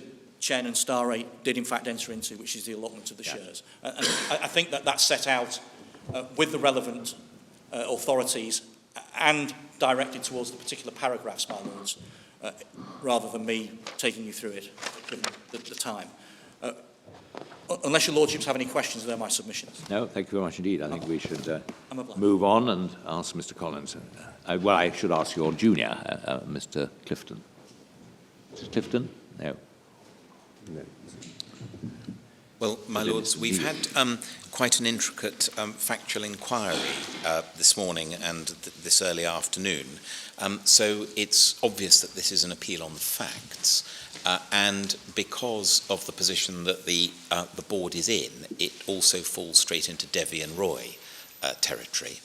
The most recent application of which, or reaffirmation of which, I think is in my Lord Mance's judgment in the Central Bank of Ecuador case, which is in Volume 1 of the authorities at tab 9. In relation to what specific factual issues? Well, do you say that there are concurrent findings? Well, I mean, materiality in relation to the partnership is an obvious example. What are the others? It's principally in relation to materiality. But the judge only made a finding on materiality in relation to the question whether he was a partner or an employee of King & Wood. No, in my submission, it goes beyond that, does it? It does. Okay. The judge dealt with materiality in relation to all of these matters in my submission when he summed up at the end of paragraph 74 of his judgment. And I'll take your lordships back through a couple of other references in the judgment. So so far as concurrent findings are concerned, bear in mind, of course, that this was gone into with a degree of intricacy also in the Eastern Caribbean Court of Appeal, where my learned friend was given permission to adduce further evidence on a Ladden Marshall application. So this has been well traversed. Yes, well, we've discussed it at some detail with Mr. Yes. I think we've got the parameters of the argument, and you can probably deal with it reasonably quickly. I can. Now, other things to deal with as well. I do. Dealing with the 3 points that are made, New York law, King & Wood, and practice in the PRC, my lords have the references in the judgment, paragraphs which has to be read holistically. And in my submission, it is a full and careful judgment following the 4-day trial at which Mr. Chen was extensively cross-examined. Paragraphs 8 and 9 of the judgment on page 314 of the record, he refers at paragraph 8 to Mr. Chen, Mr. Cha telling Mr. Chen that he was a partner at King & Wood and qualified to practice both in the PRC and the US. So that encompasses all of the alleged misrepresentations relied upon. Mr. Chen explained that the reason why he turned to Mr. Cha was because of Mr. Cha's no doubt well-earned reputation as an expert in capital markets and IPOs, and because Mr. Chen thought that his New York qualification would be useful in relation to the project, and Mr. Chen also thought that Mr. Cha's fluency in English would be valuable. And then there's a reference to help in paragraph 9 to help in relation to the search for investment. It is relevant also in my submission when his lordship comes to assess the alleged materiality of the alleged misrepresentations made at the time that they were, that he assesses that in the factual context in which it was made, in which the amendments to the articles and the redemption notice were served. Now, if we go on in the judgment to paragraph 34 on page 319, his lordship,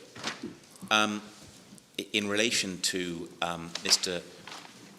Chen's evidence, he says, Mr. Chen says at a meeting in May, 24th of May this is, that he expressed his concern about Mr. Cha's status as a PRC lawyer.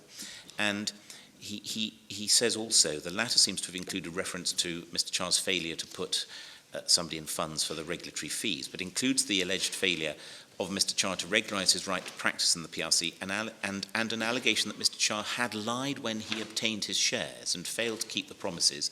The nature of the lie was not identified. And that's not an irrelevant consideration, because that, of course, is exactly at the time of the acquisition of the shares in about March 2010. In March 2010, the company was incorporated on the 22nd of March 2010. And so all of this are relevant matters to be borne in mind, which the judge does in his holistic way. When we then come to... In this paragraph, I think on about 8 occasions, he says, Mr. Chen says. So he's not making findings that Mr. Chen is telling the truth. He's merely saying, that is the evidence before me. That is right. But yes. He does also say that the nature of the lie was not identified. Yes. One might have imagined that if there was this terrifically material misrepresentation, yes, that this might have been something which was highlighted and was clear from the start. Yes. But in fact, the reliance upon these alleged material misrepresentations come at the end of a period of time where we say a sustained campaign was conducted to rid the company of my client and to expropriate his shares. And they therefore ought to be, these allegations of material misrepresentation ought to be scrutinised with care in that context. And as my Lord Sumption observed, the judge did say that, or did treat Mr. Chen's, some of Mr. Chen's evidence with a degree of caution. So with that backdrop, the learned judge then, and paragraph 74 is plainly the and possibly the only paragraph for these purposes. When it comes to paragraph 73, the preceding paragraph, for a representation to be material, it must be shown to have been relied upon by the representee. In my submission, that is directed towards the first necessary element, which is that a representation actually induces a representee to take the course, because what one's talking about there is the identity of the representee. What one then deals with in paragraph 74 is both whether there is a misrepresentation and, perhaps most critically, materiality, because not only is it important for misrepresentation to be actionable, that it be material. That is a requirement of the amended articles. So if one takes up the second volume of the record, Bundle B, at page 519,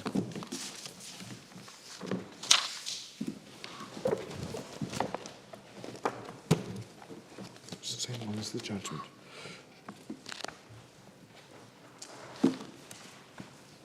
you see there the terms of the resolution that was introduced on October the 26th, 2011. And it is in paragraph, in B of the resolution, which it inserts a new sub-regulation 3.8. If a shareholder is found to have made material representations, whether fraudulent or negligent, in the course of acquiring shares. So not only is materiality a requirement for misrepresentation generally, it is a specific requirement in this case. You see the notice which was served simultaneously on the 26th of October, the redemption notice on page 521.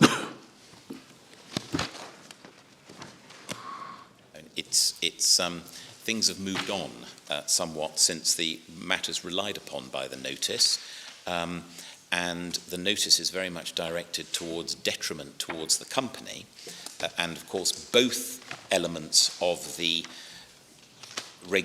new article were relied upon previously, material misrepresentations and acts that may result in the company incurring a detriment, but only material misrepresentation is now relied upon, although detriment was relied upon both at first instance and in the Eastern Caribbean Court of Appeal.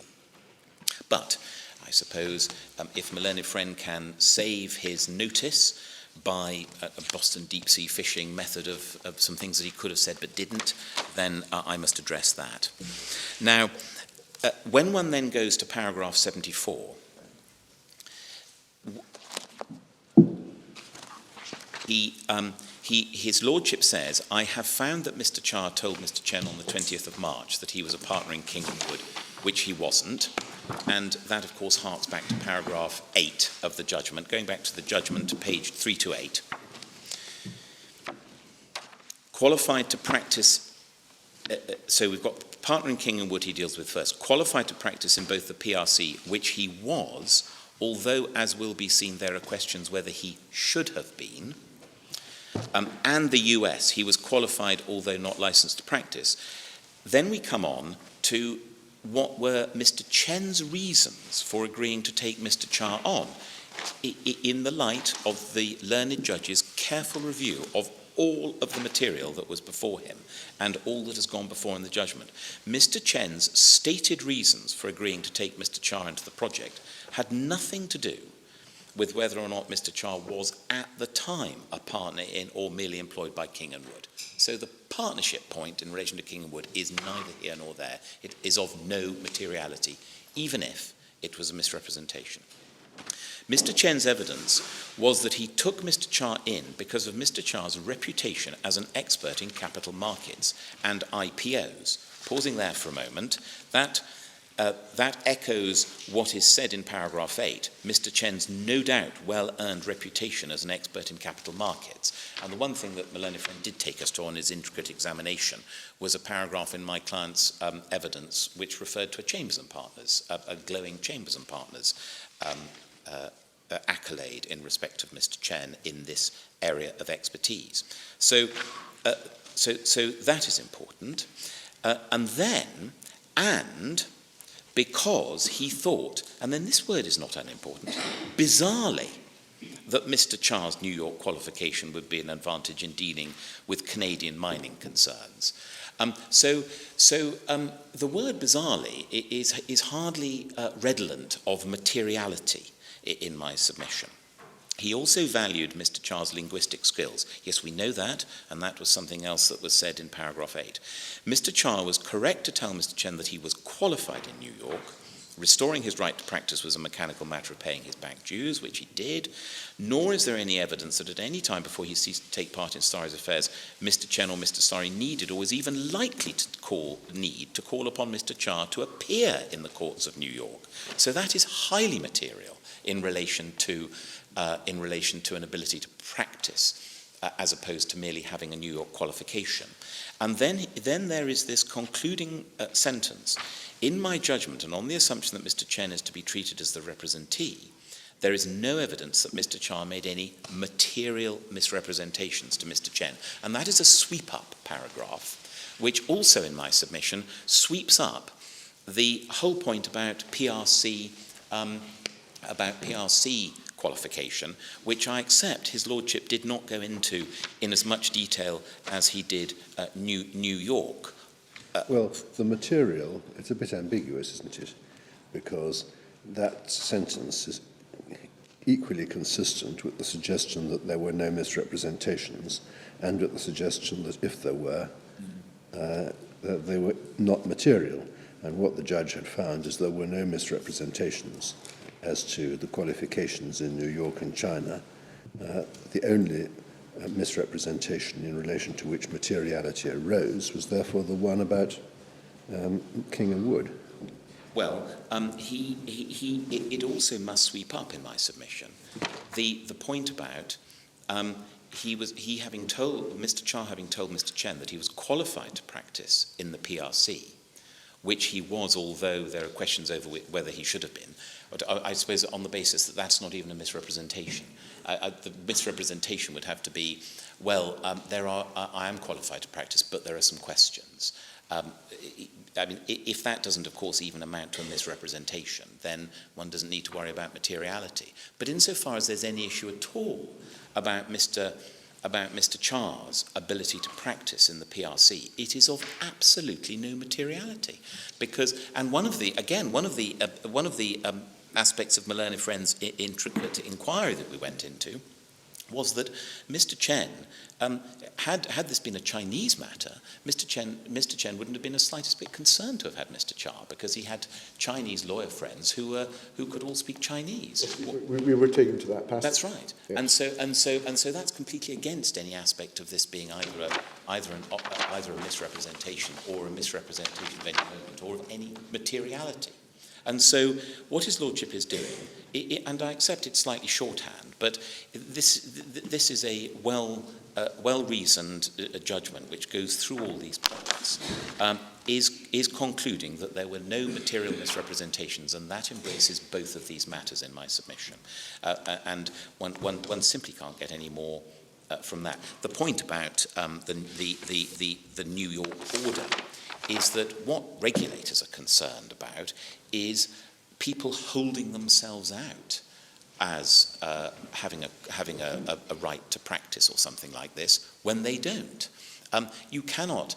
The New York Bar, and I hope the Bar Council doesn't take upon it itself an exorbitant jurisdiction to try to wipe somebody's mind of what they might have got in practice. But take this as an example. What if somebody had ceased to be qualified through agreement with their regulator and that they retired? Does that mean that they're not entitled to sit on a board and opine as to what they have learnt? No doubt, in accordance with what my Lord Mann said, with the important caveat that you should take advice. But in relation to taking that advice, it might be very helpful to have somebody on the board who could keep their solicitors and indeed counsel on their toes from the expertise that they've picked up over many years of practice, even, let alone qualification.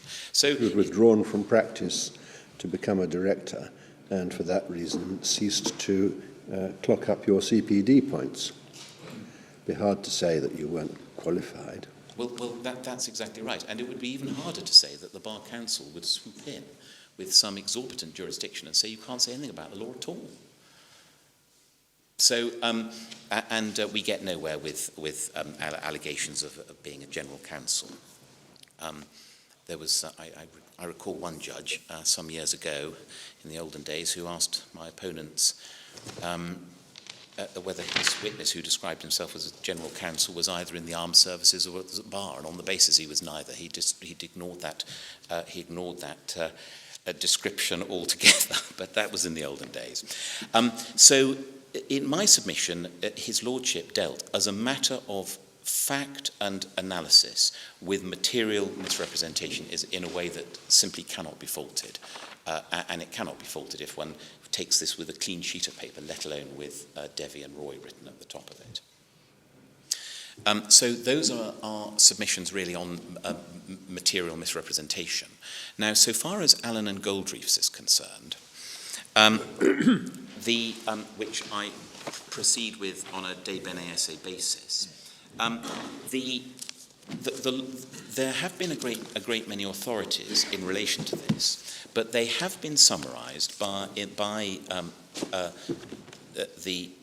then Chancellor, now the Master of the Rolls, in the Charterhouse case, which could I just briefly turn up in Authorities Volume 3 at tab 34, which is electronic page 1963.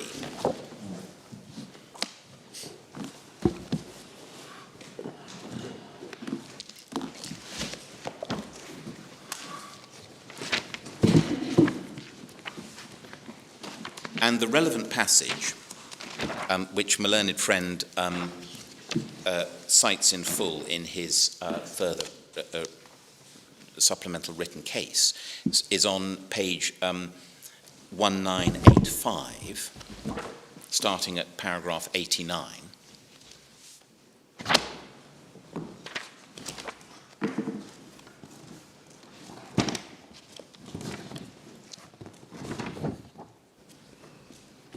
And this was an amendment to the Articles case in the context of an unfair prejudice petition. Mr. Arbuthnot, who was the petitioner or claimant, contends the amendments to the Articles were invalid. Contends that the amendments were invalid even if he's wrong on the proper interpretation, because they enlarge and facilitate expropriation and was specifically directed at expropriating his shares. Then his lordship refers to a number of cases, beginning, of course, with Allen and Goldreefs. And then he extracts the following principles. The first is in paragraph 1, the general limitation which there is, which is essentially an abuse of power by the majority. Secondly, a power to amend will be validly exercised if it's exercised, and there are two elements to this, in good faith in the interests of the company. 3, it is for the shareholders and not the court to say whether an alteration is for the benefit of the company, but it will not be for the benefit of the company if no reasonable person would consider it to be such. So there is an objective element in relation to that, albeit at quite a high bar. Then there is a point at 4 which we need not be concerned about, and at 5. The fact that it's directed at somebody does not necessarily lead to mala fides, and then at 6, it takes the jurisdiction a little bit further. A power to amend will also be validly exercised, even though the amendment is not for the benefit of the company, because it relates to a matter which the company as an entity has no interest, but rather is only for the benefit of the shareholders as such, or some of them, provided that the amendment does not amount to oppression. And his lordship then expands upon that, and then he says at paragraph 7, it's my burden. His lordship expands upon his... That's conditional upon a finding that it's not for the benefit of the company. Yes. Yeah. And his lordship expands upon that, preferring... well, by reference in paragraph 95 to an Australian case, Peter's American Delicacy, and he says between E and F on page 1987 that Mr. Justice Dixon said the power is limited to. You can vote in your own interest as long as you don't. That's right. Press the minority or act fraudulently. Well, and also, without any reasonable prospect of advantage to the company as a whole. So there is that element. Now, it's got to be, I mean, it's actually probably more accurately stated in para 6. It's got to be something which is irrelevant to the interests of the company. Now, it's fair to say that this jurisdiction hasn't been oft successfully employed. Well, the last bit, you've got the difficulty that there's a clear finding that it was for the benefit of the company to remove Mr. Cha. Well, let me come back to that. I do just want to trouble you. Or at least, I mean, it's an odd thing. It was only for the benefit of the company to remove him if you could satisfy the preconditions. Yeah. Well, so presumably, if the preconditions are not satisfied, it's then they accept that he's good news. I suppose that is right. I mean, I don't need to win twice in this case, but just in case. The only cases I think in which this jurisdiction has been successfully employed is a case of my Lord Briggs called a Senegal, where there was an appropriation for a nominal value, and also an early case called Daffin Tin Plate, which I would just like to turn up if I may, although one has to treat it with caution because part of it was wrong. But in the Daffin Tin Plate case, which is in volume 1,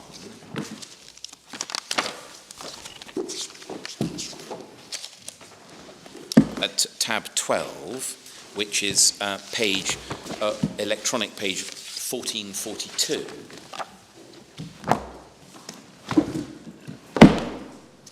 we see the nature of the resolution which did not impress Mr. Justice Peterson on page 1447. This is the one case where the jurisdiction has been exercised. One of them. Well, I think the one company case, because my Lord Justice Briggs was, strictly speaking, in the context of revolving facilities. So what page was it you went to? 1447. Right. And we see the objectionable article brought in there. At 42B, under compulsory transfer. Now, the difference with our article is that this just provides at the discretion of the board. There is no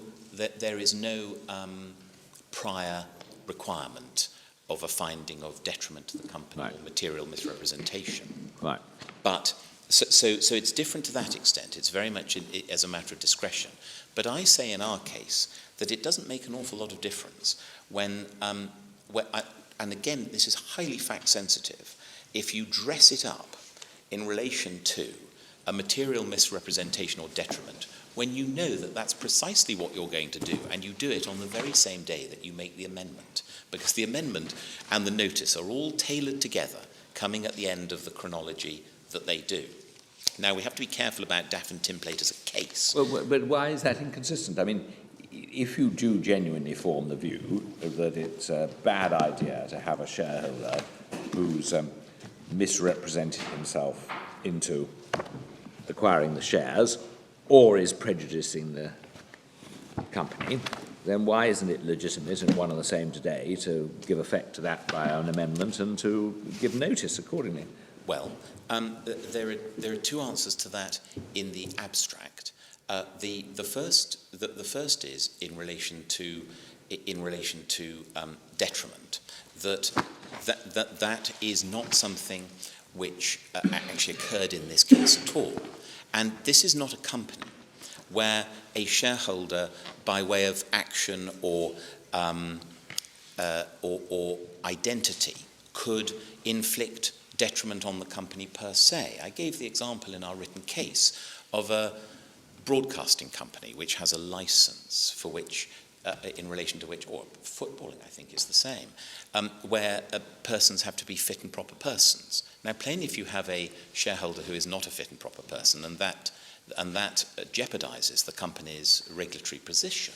Or the EU rules about ownership of airlines. Yes. They have to be more than 50%.